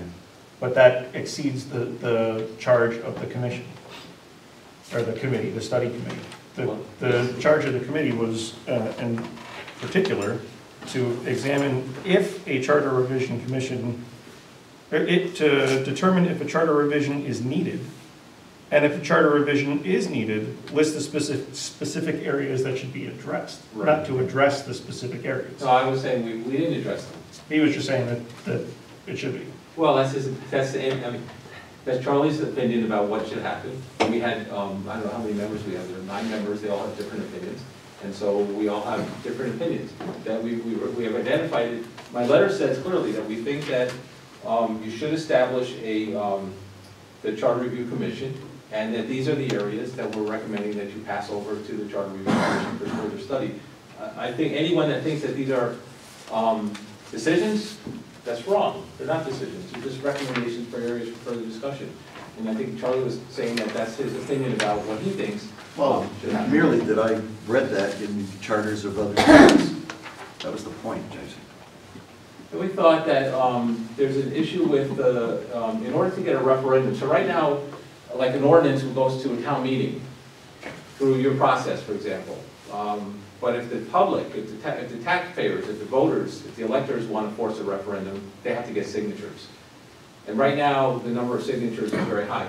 After you vote to send, say, an ordinance to a public hearing, if the taxpayers, sorry, the voters want to bypass the town meeting, if they want to bypass the town meeting and send it out to referendum, they have a short window of time to get signatures. But it turns out that you need a lot of signatures. I think it's like 200 right now, John? 200 and, yeah, 14 days to get. Yeah. So we thought that really needs another look, because to get 200 signatures in 14 days really takes away some control from the electors in town, the citizens of the town. If they want to force a referendum, that's a hard task. So we thought that consideration should be given to reducing that. That would benefit the voters. And then the last one is to clarify procurement, purchasing procedures, external department operational audits, and have charter requirements that are clear about establishing procedures for purchasing, procedures for buying things, for procurement of items, operational audits, external procedural audits. There should be something in the charter that says that there's a requirement that the town conduct these audits on an ongoing, regular basis. So, so these are the ideas. Oh, number 6. Let's skip that one. That's probably the most important. We wanted to consider a charter provision for a CFO. So, Chief Financial Officer. That would be a charter position that person would be responsible for collecting data, doing 5-year, 10-year projections, for assisting the Board of Finance, for assisting the Board of Selectmen with gathering benchmarks and data about, for example, what other towns are doing, what other towns are spending, how other towns are, what are they spending on fire, what are they spending on police, what are they spending on public, on roads. And that person would provide the data and the benchmarking to support the elected officials, so that we could actually get some good projections in terms of budgeting, and that we can get some control over. We want to make sure that the money is spent in the right way, in the right place. How would that differ from having the responsibilities of the treasurer? Isn't there going to be a whole lot of overlap there? There's some overlap, but the treasurer is responsible. It's a title change. No, we actually thought it was quite distinct. The title change in terms of what the job duties and descriptions are for the person who just hired. Yeah, which is what it is today. Would you eliminate the treasurer and have just this person? No, I'm assuming so. no, No? that's not what we're proposing. Give me 1 second, guys. No. The treasurer is the day-to-day operational person that's running the day-to-day finances of the town. That's the job. That they're supposed to make sure that all of the work in terms of the budget, I mean, the day-to-day budgeting, the expenditures, the accounts, the receivables, all of that's done properly. The CFO is more about, a little higher level person whose job is to do planning, budgeting, forecasting, and to assist the boards and commission on spending. Right now, we don't have people that are going out and doing benchmarking, for example. There's hardly any discussion about how other towns are spending their money on comparable things that we spend our money on. And so this position would be what we thought would be the right position, if there's going to be a new position in the charter. There's a lot of discussion about a town administrator. We rejected passing on a recommendation about town manager, because we didn't think that would be right, that would change the form of government. Town administrator was discussed. It's not on the list. It could be discussed. There's a lot of reasons to consider a town administrator, but when we compared a CFO versus a town administrator, as a group, we thought the CFO should be given higher priority in terms of the discussion. And so we didn't want to put both of them on there to say that we thought they were equal in terms of what needs to be discussed for next steps. I want to give some pushback on that, because our new treasurer, it's only been here a few weeks, could do everything you suggest that a CFO would do. Correct. But I would not want to see her spending the time to do all the research when she, like, right now she's going to produce a very good flyer that's going to go out probably in the beginning of May that really will give you good insight into the budget. So she's working on that. And so I don't know if I like the CFO as a name. I think a different name that would better describe what the person does. You know, I think you're right in the sense that the CFO makes it sound like it's a superior, more important position than the treasurer, a higher level functioning position. That's not what we're really talking about. We're talking about tasks. So the tasks of planning, benchmarking, providing guidance to the board, it overlaps with the treasurer. Clearly it does. But the treasurer's position alone isn't capable of doing that work that needs to be done, because there's just way too much work that needs to be there. So we're recommending that you create a charter review commission, and that the charter review commission study that issue and take in all comers in terms of ideas and see whether or not some form of that concept should be incorporated into the charter. Okay. I recognize that these are, your best, as the committee's best assessment of what is important. And I don't mean to challenge it, because there's a long road ahead with the charter committee, the real charter committee activity. But it would almost seem to me as if you had, research can be done by lower level people under the direction of somebody very competent, like Amy O'Toole. Personally, I don't think you need a high level person to do that forward looking. What you need that person, but you don't need to have that person doing the research.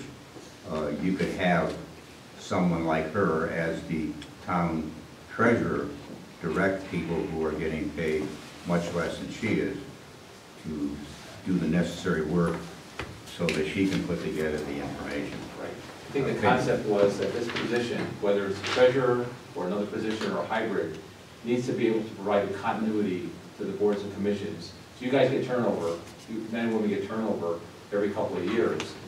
And these sorts of positions provide the continuity. They do indeed. And the vision and the planning that can give the guidance as people change.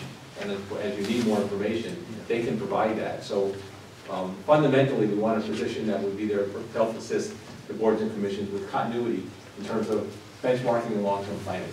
And that's the idea behind what we're calling a CFO position, at least for now. And the idea now is, after we've done this for 5 months? 4 months, is to set up the charter revision commission. They're going to take 16 months? We'll tell you in a minute. Well, by statute, it could be 18. Yeah, so it's gonna be 16, 18 months, it's gonna be much longer than the other, Understand. started. But we had public input, the press was there, they wrote some stories, and we started with more than 25 items, and we brainstormed, and we added things in, and we took things out, and this is just really superficial discussion tonight about the reasons why some of these ideas are important. So we had a couple other things you wanted to say? Okay, no more questions, then I'll go to what's next. So going forward, our committee will still be in place until either July or the next commission is established. And we want to be in place to be able to communicate with them when that happens. And I'm hoping that that happens in May. And then if you project 18 months out, that would take you to the election time in 2019. Why wouldn't we aim for a presidential election when turnout and participation from the electorate is highest? It's a good question. You probably would present this as a number of questions. Here you show 11 of them, rather than lump it all together and say, do you agree with all 11 of these, yes or no? You're going to be asked for each one. And if you do that in a presidential election, you're really slowing down the process. I can remember a few years ago, the line was all the way out the door, all the way to the end of the hall. I don't think people would be patient with trying to fill these things out. If I look at Ellington had as many as 17 questions on their charter revision. That's going back about 9 years ago, and then most recently 14 questions. And it's kind of like why we have our municipal elections at odd years, when we have the gubernatorial and the presidential elections on the even years, so that you don't have all of these candidates on one ballot on a presidential year. I agree with Jason. You'd like to get the maximum number of voters to weigh in on this. This is a very important document. It certainly is. Yeah. Lays out how we're going to operate for some finite period of time. So therefore, it behooves us as a town to find some way of getting the largest number of voters we can out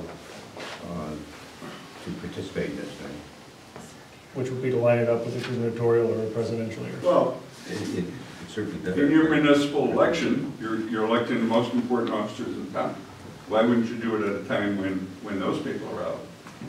They probably the most invested in the town and have the most interest in the town. You would want to do it at a time when the highest percentage of those people who will be governed by the document would be participating in the process. You could do that. I mean, that's a consideration, but I presented the downside of that is waiting in line. I'm not sure people are going to not vote for president because there's too many questions on the ballot. Well, Could I say something? go ahead. I listened to this debate 2 years ago, and it seems like we're just putting off the revision of the charter. Maybe this won't go anywhere. Maybe it will, but I think this is not. We can talk about it, but I wouldn't go back and forth about it. I think really we have before us the opportunity to change the charter now, and we have 18 months to do it for the next election. So I don't feel comfortable putting it off for another year. I think we should start now in May and change the charter. So we're not talking about a slight difference in participation. We're talking about could be as much as 3 times more people voting on their own governing document than not. I mean, And I'm talking about not putting this off for another year.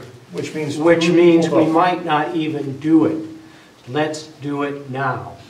That's what I'm saying, Jason. I'm not arguing about number of people coming. I'm saying let's do it now.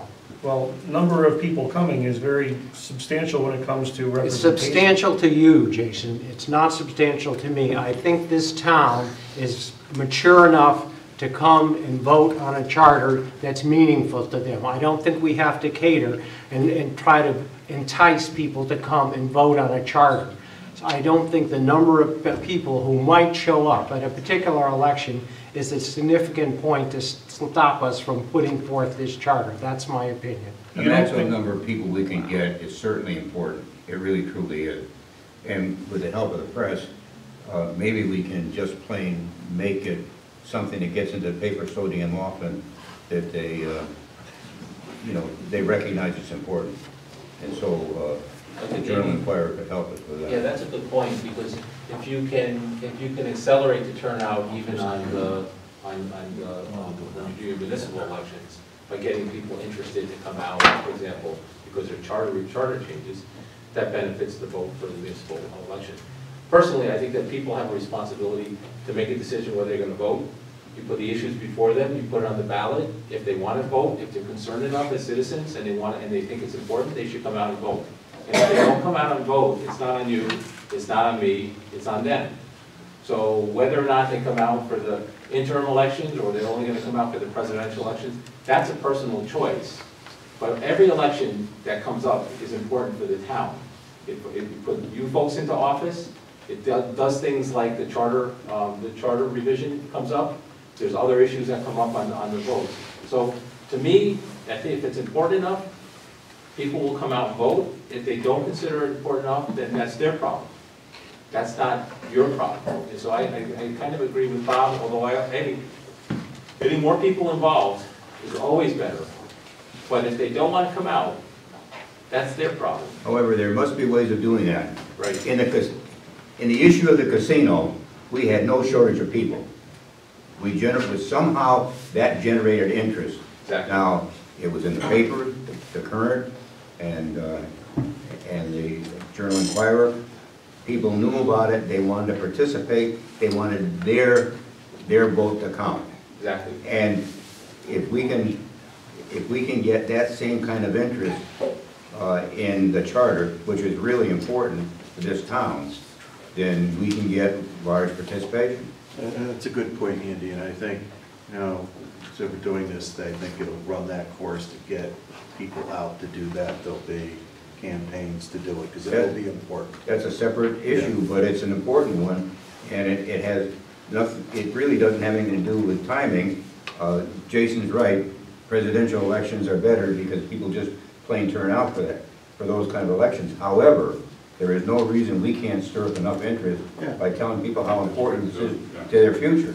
Just like the casino, the people, you know, both sides of the road thought that the casino was important to this town's future. Some didn't like it, some liked it. If you set the building on fire, you're not going to get as many people to turn out in a municipal election as you will in a presidential election. There is zero chance ever that that will happen. Zero. We know that. So why wouldn't we, and Keith's correct, it is incumbent on people to care to vote, but it also is incumbent on us to present them with, to go out of our way as often as possible to present them with the opportunity to participate in their own government. Yes. That is absolutely a fundamental premise of what we're supposed to be as a country. Yeah. And to say, you know, I don't want to fill out an extra 5 questions because I'll wait in line longer is the wrong reason to try to not encourage people to participate in the process. However, if you're going to burn the town hall down and you fill it with fireworks, you're going to get a pretty damn good-sized crowd. So it's a matter of getting out to the people, isn't it?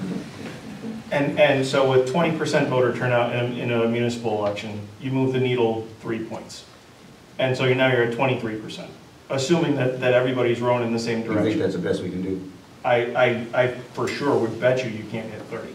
And yet there's no way that it would be below, without looking, 42% in a presidential year.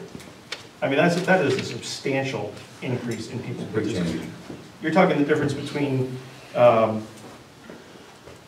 maybe 2,500 people voting in a municipal year versus could be as high as 6,000 in a presidential year.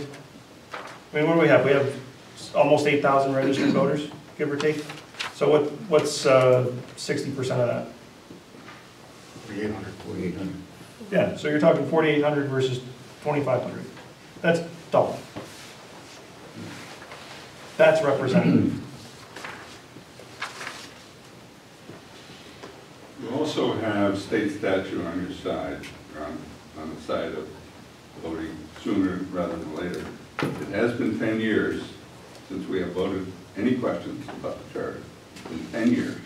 The state statute asks the towns, maybe even demands the towns, review their charter every 5 years. And I assume that that results in going to the voters No. with questions. Not necessarily, but to be fair to the voters, to be fair to the people, you got to give them an opportunity to change things when they need changing.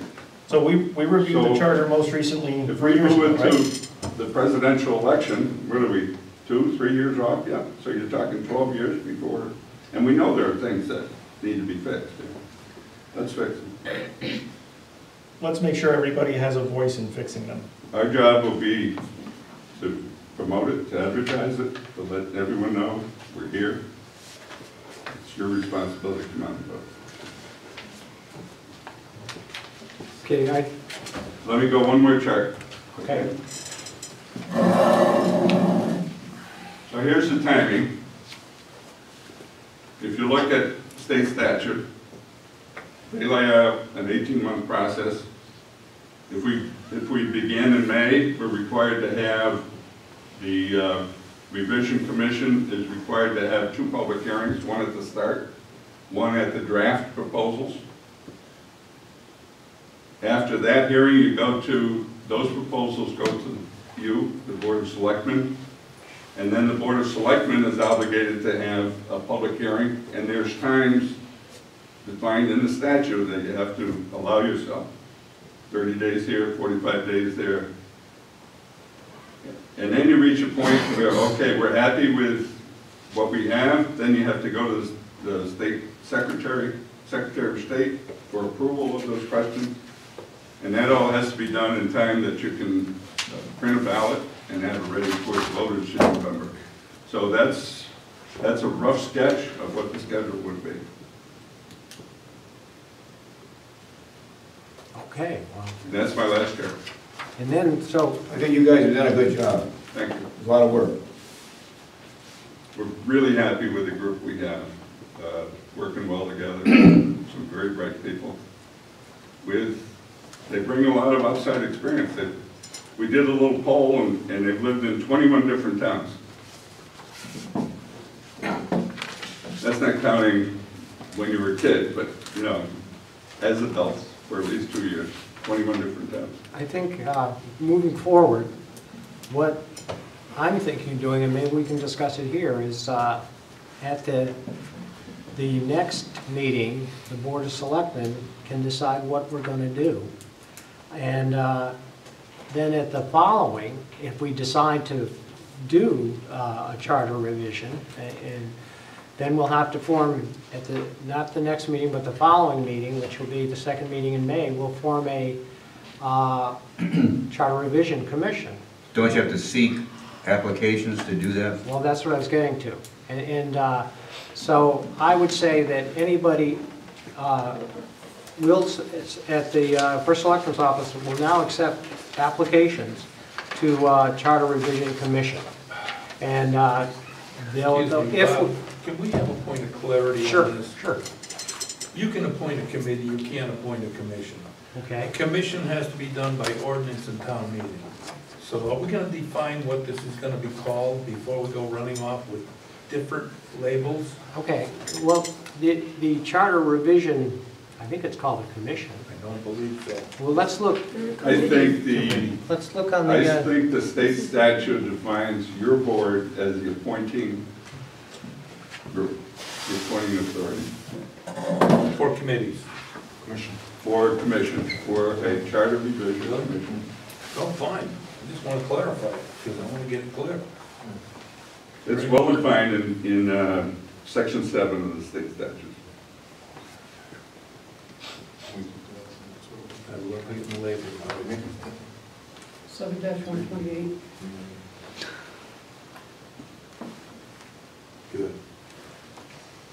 Okay, so then we'll accept applications for the charter revision, whatever it's called in the website. And if we decide at the next meeting to form this, and I'm going to call it commission, then the following meeting we'll actually form it and choose the members. Give them a charge. And we will publicize the fact that we are looking for Absolutely, applications. yeah. And we'll put it on our website.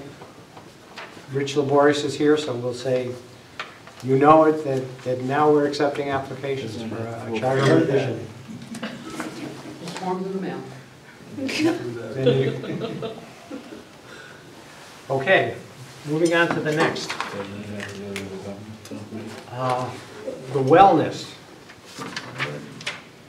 No, yes, the wellness, and this is, I left a flyer on the table. On Wednesday, May 2nd at the East Windsor High School, there's going to be an informational and resource night that will kick off the National Prevention Week in May. And it is for residents to learn and be engaged in the open discussions concerning drugs, alcohol, and much more. I just wanted to call that to everybody's attention, and we'll publicize it on our website. And the school system's going to participate in this. It's going to be held at the high school, and we're going to invite residents, and the teachers are all invited, and so we're going to try to make a big thing out of this. Just thought I would call it to your attention. I'll tell a personal story too. Last Saturday, I went to the burial of my cousin's son, who was 35 years old, and he lived in Florida and passed away from a drug overdose. So it was quite impactful on the family. About 80 people there, and so I guess people's lives matter. And a lot of people in our town and in this area are suffering from heroin and fentanyl overdoses and addiction. Okay, anybody want to say anything? The next item is cards. And Fire protection. fire protection, okay. Fire protection. All right. So, Andy wanted me to put fire tax on the agenda, and I think it's a good decision, so. Yeah, I'd like, this is something that has been going on for a long time. The difference in taxation between the two sides of the town. It just appears to me as if we should have a uniform policy for the whole town. And I recognize I have cousins in Enfield who have been as high as fire chief there in one of the districts. If they do indeed have different taxation for their various districts. But we're a relatively simple little town, and I don't see why the people in Warehouse Point should be being penalized for living there. The fire protection in town, the mutual aid between the two sides of the town is good.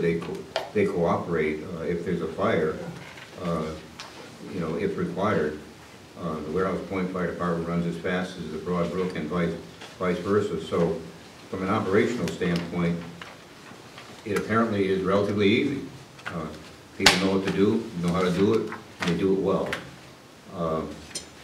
I think it, and I know that there have been other groups who have tried to put together the story or put together a process, including one that John Byrne participated in a year or two ago. But I really do believe, and Charlie volunteered to help with this, or be the lead as far as our board is concerned, because he's been more deeply involved than I.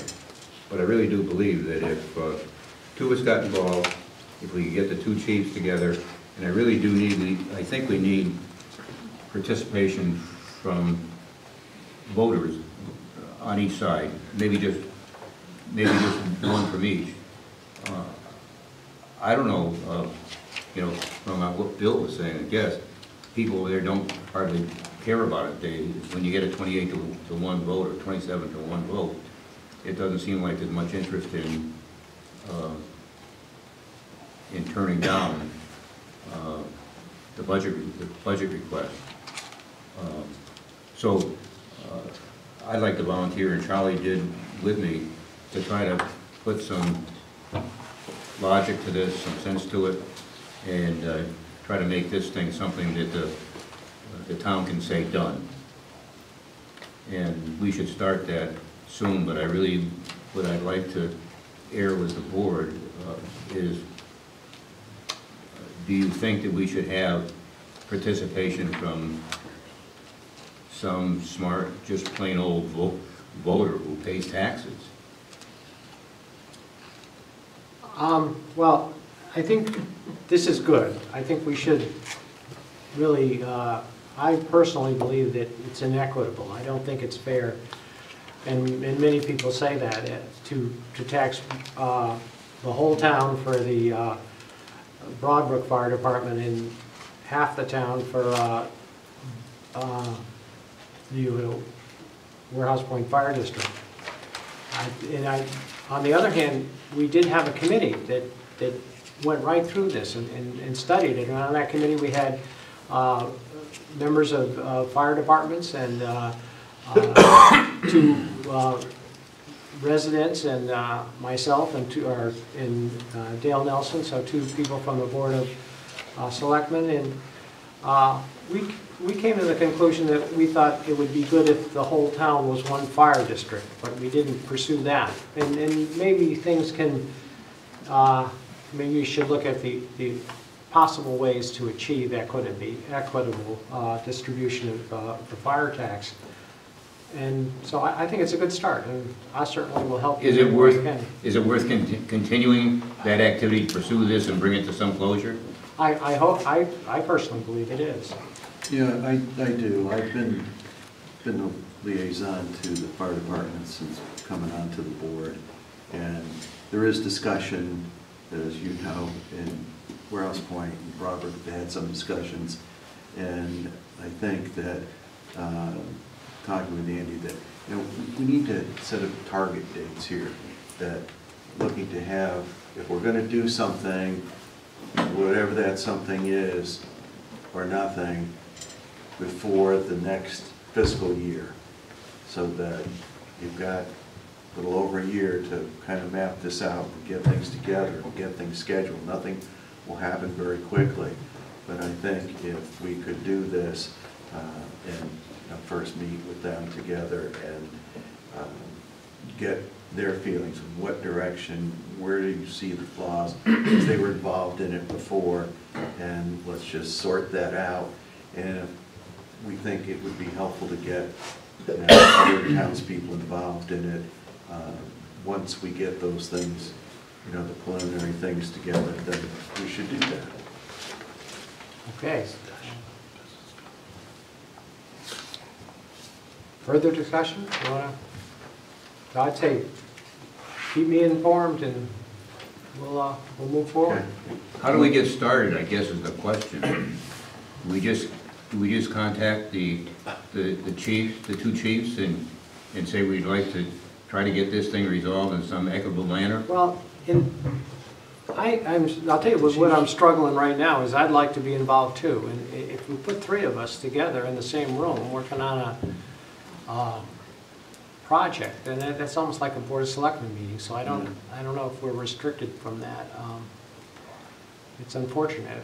Even if I wear a wig and you call me Mabel? I don't know. Getting creative. Yeah. But I did put this in your blue folders. It's called a special taxing district, and I don't know. Probably we should get legal advice.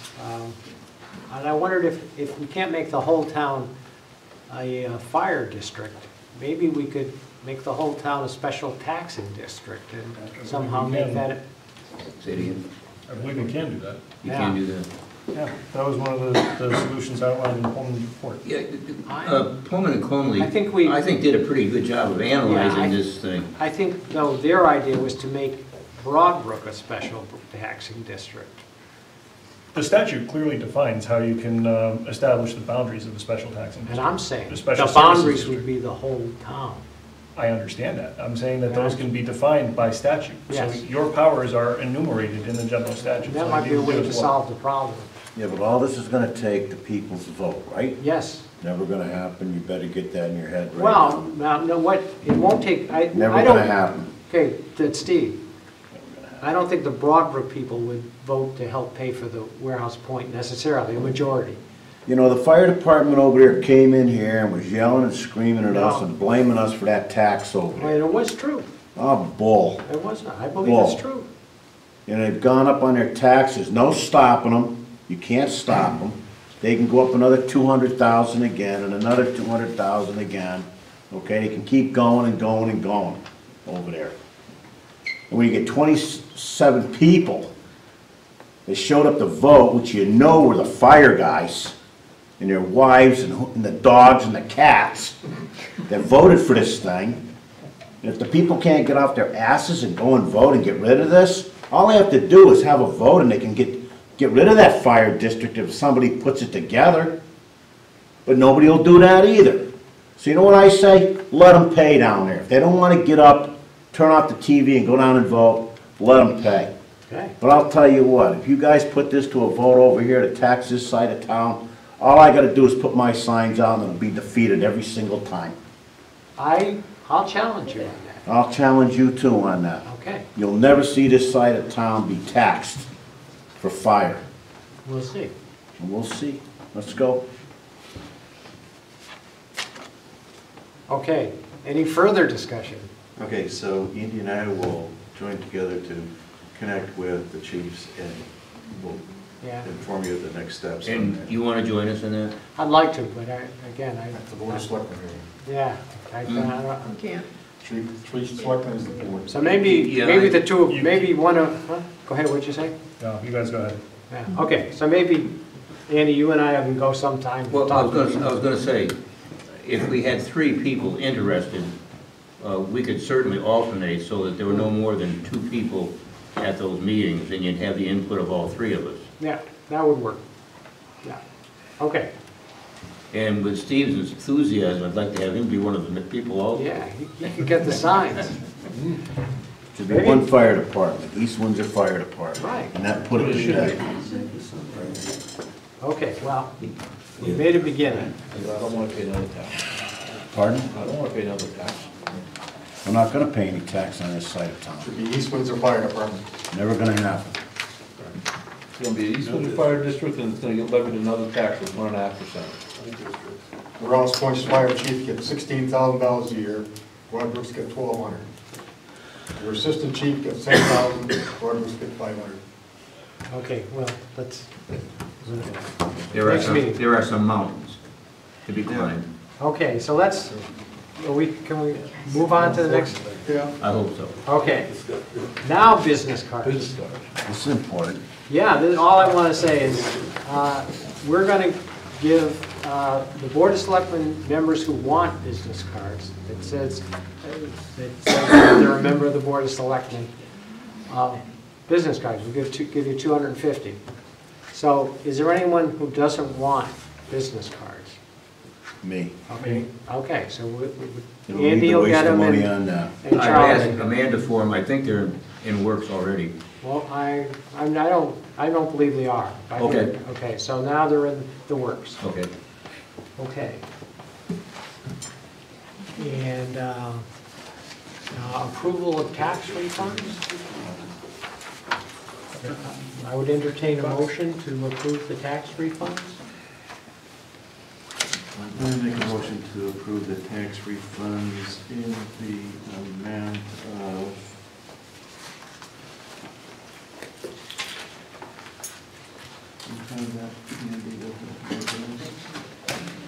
stuff that 6,000 something.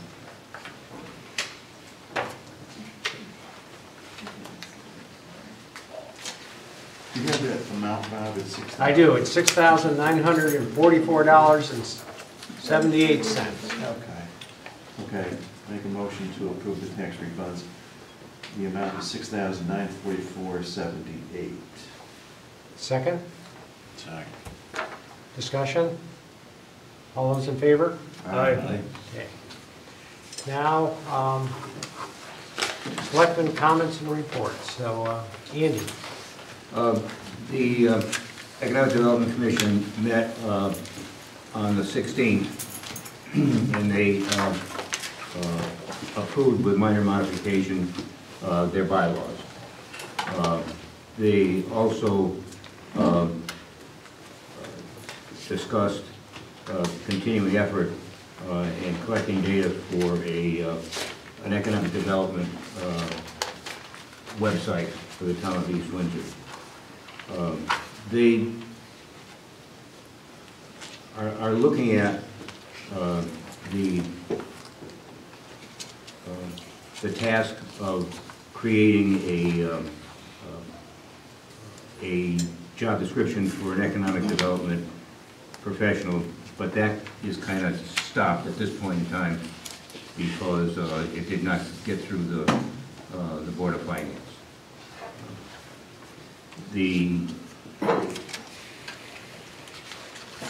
Bob Light did discuss the 3-page point paper that I gave to the Board of Finance. He clearly supports having a professional to help direct the town in economic development. He pointed out that instead of getting approval for an economic development professional, the Finance Board put money into the planning department's budget to the tune of $26,500 to get assistance in doing this in some other way. And the other way that's being looked at is there is a Connecticut Economic Research Center that has given a proposal, has given the town a proposal. It has various things that they think they can help with, kind of starting with the website and also working on an inventory of land in town, which is certainly a good first step, and then a whole bunch of other things. And that's nothing but good. The downside of that is that they're going to charge us $80 an hour for that, which means that it's a $160,000 man-year cost to the town. And it's certainly not going to cost us $160,000.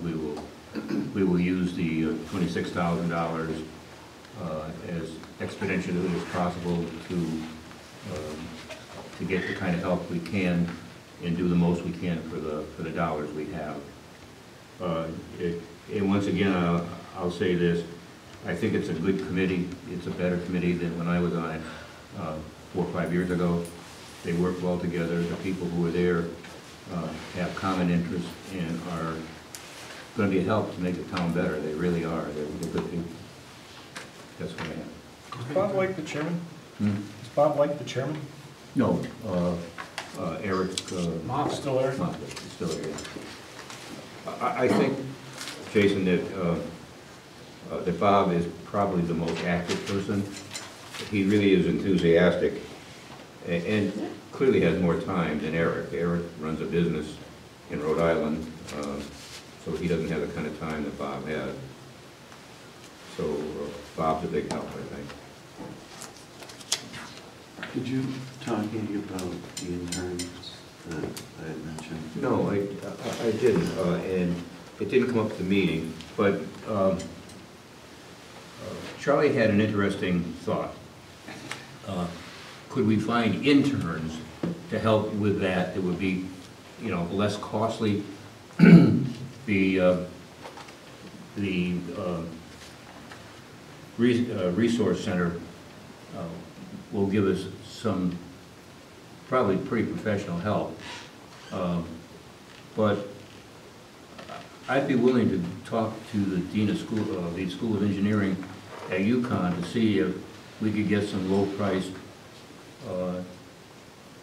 young engineering people, for example, or if he could recommend some other school, the School of Business, who would have people who would like to help out in that area, and you might be able to pay them, you know, $15 an hour or something like that, as opposed to $80 an hour. And with direction, there are a lot of bright young people out there who are very, very good at doing research, and so that's a worthwhile thing to investigate. I think, yeah, I And agree with we you. should look at that, and I will make sure we do. Okay. In my company, we utilized interns across many different spectrums, and from accounting and the legal department and so forth. People that are in school and they go into these programs to, you know, they want to be an intern somewhere, and they feel pretty good about getting selected to be in there, and they get graded, you pay them minimum, some don't get paid anything, and I had one that was from Germany, and I had to learn to speak German. That was an experience, but he was really, really good, and he worked with me on the marketing side, and I think that, you know, it's something that it's a resource that we should look at and tap. You know, if it's good, maybe there's somebody that, you know, would be good from a business side to assist in the treasurer's office, do this research, some of these things that, you know, get put to the side due to time constraints. Okay. Charlie, you're up. Do you have anything else you want to? No. Okay. Steve? Go ahead, Jason, moving right along. Walk for Abbey is this weekend. It is the best day of the year to be from East Windsor. If you want to find out why, come to the Res at 10 o'clock on Saturday morning. And congratulations are in order to Jim Barton, who is this year's East Windsor Rotary Club Citizen of the Year. He will be recognized on April 26th at 5:30 at the Nutmeg. Jim gives a lot of time to the town through the Fire Commission in Warehouse Point, the Veterans Commission.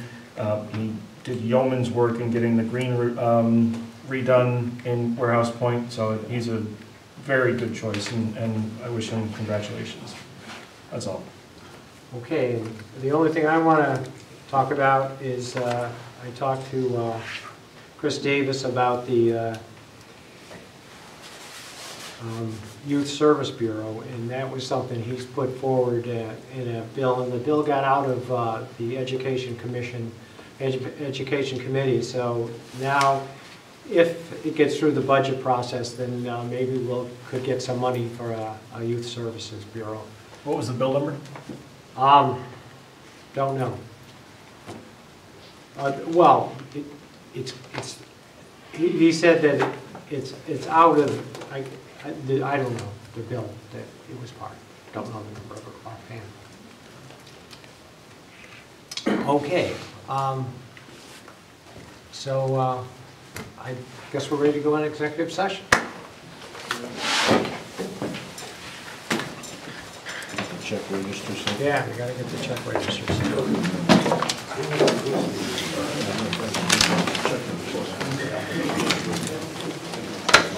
Yeah, you need to have a motion to go in executive Oh, session. yeah, okay. Can I entertain a motion to go in executive session? Make a motion to go into executive session. Second? Okay, all those in favor? Aye.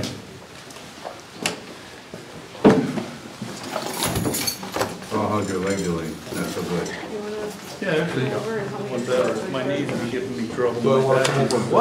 What we've been working on, and that's improved a lot. It's getting Yeah, better. they keep stretching me. I'm getting taller. That's good. I know. I mean, who's the guy doing that for you? Yeah, right. Hey, I knew that was coming next. Hey Bob, the check register, you guys are signing a check for the road committee, for the budget, for the testing? I read an article. I don't know, we're signing it tonight. Well, that's why I'll look for it. Sign it tonight, I think. Okay, well, you can certainly. I was asked at my meeting to ask if that was happening. Well, I'd say you can certainly look through the check register, it's not a problem. Gee, I see Rebecca Talamini. Yeah, I got mine's already in there. I already knew that one. $577.82. And did they get? Yeah, but I just wanna know about the testing for the water testing. What- Do you know when E. Barb coli. dropped it I off? remember this, but when I was It in was high supposed to be in school, today's- I broke my right. No, but when did Barb drop it I off? don't know. Because that list is in order of when it Huh? was. And, American Heritage River Commission. was the ones to deal with. And after that happened, Dr. Robinson, Good man. he put in, over to St. Joe's. My right leg was. see it here, do you? Happening over the- Are those in order? And he said. Yeah, you got I have no idea when she dropped it off. Oh. The two breaks. Check St. Joe's. St. Joe's, maybe? So that'd be under S. No, other kids, Pulling it on. kids got a broken leg, playing ball or whatever, and they always had a limp afterwards. And you thought it was because that leg was shorter, but it was the other leg that was longer, It was actually the opposite. St. Joe's. Yeah. No. And how is the You have to vision? find out what it was. Yeah, Okay. find out what it was. Regardless if it was ready, it should be It's done different right tomorrow now, or Sunday. All right, this is Ask me for Sherman. at the. Yeah, that's it. Oh, Okay. This says recording secretary oh, service. no, that's not what that is. That's then. $100 bill.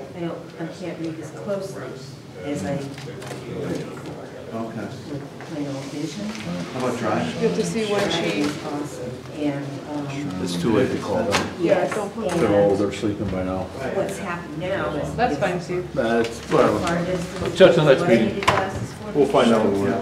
Is what I don't need glasses. I don't know what it's under. So I can see and drive absolutely perfectly with the distance. Oh, all right.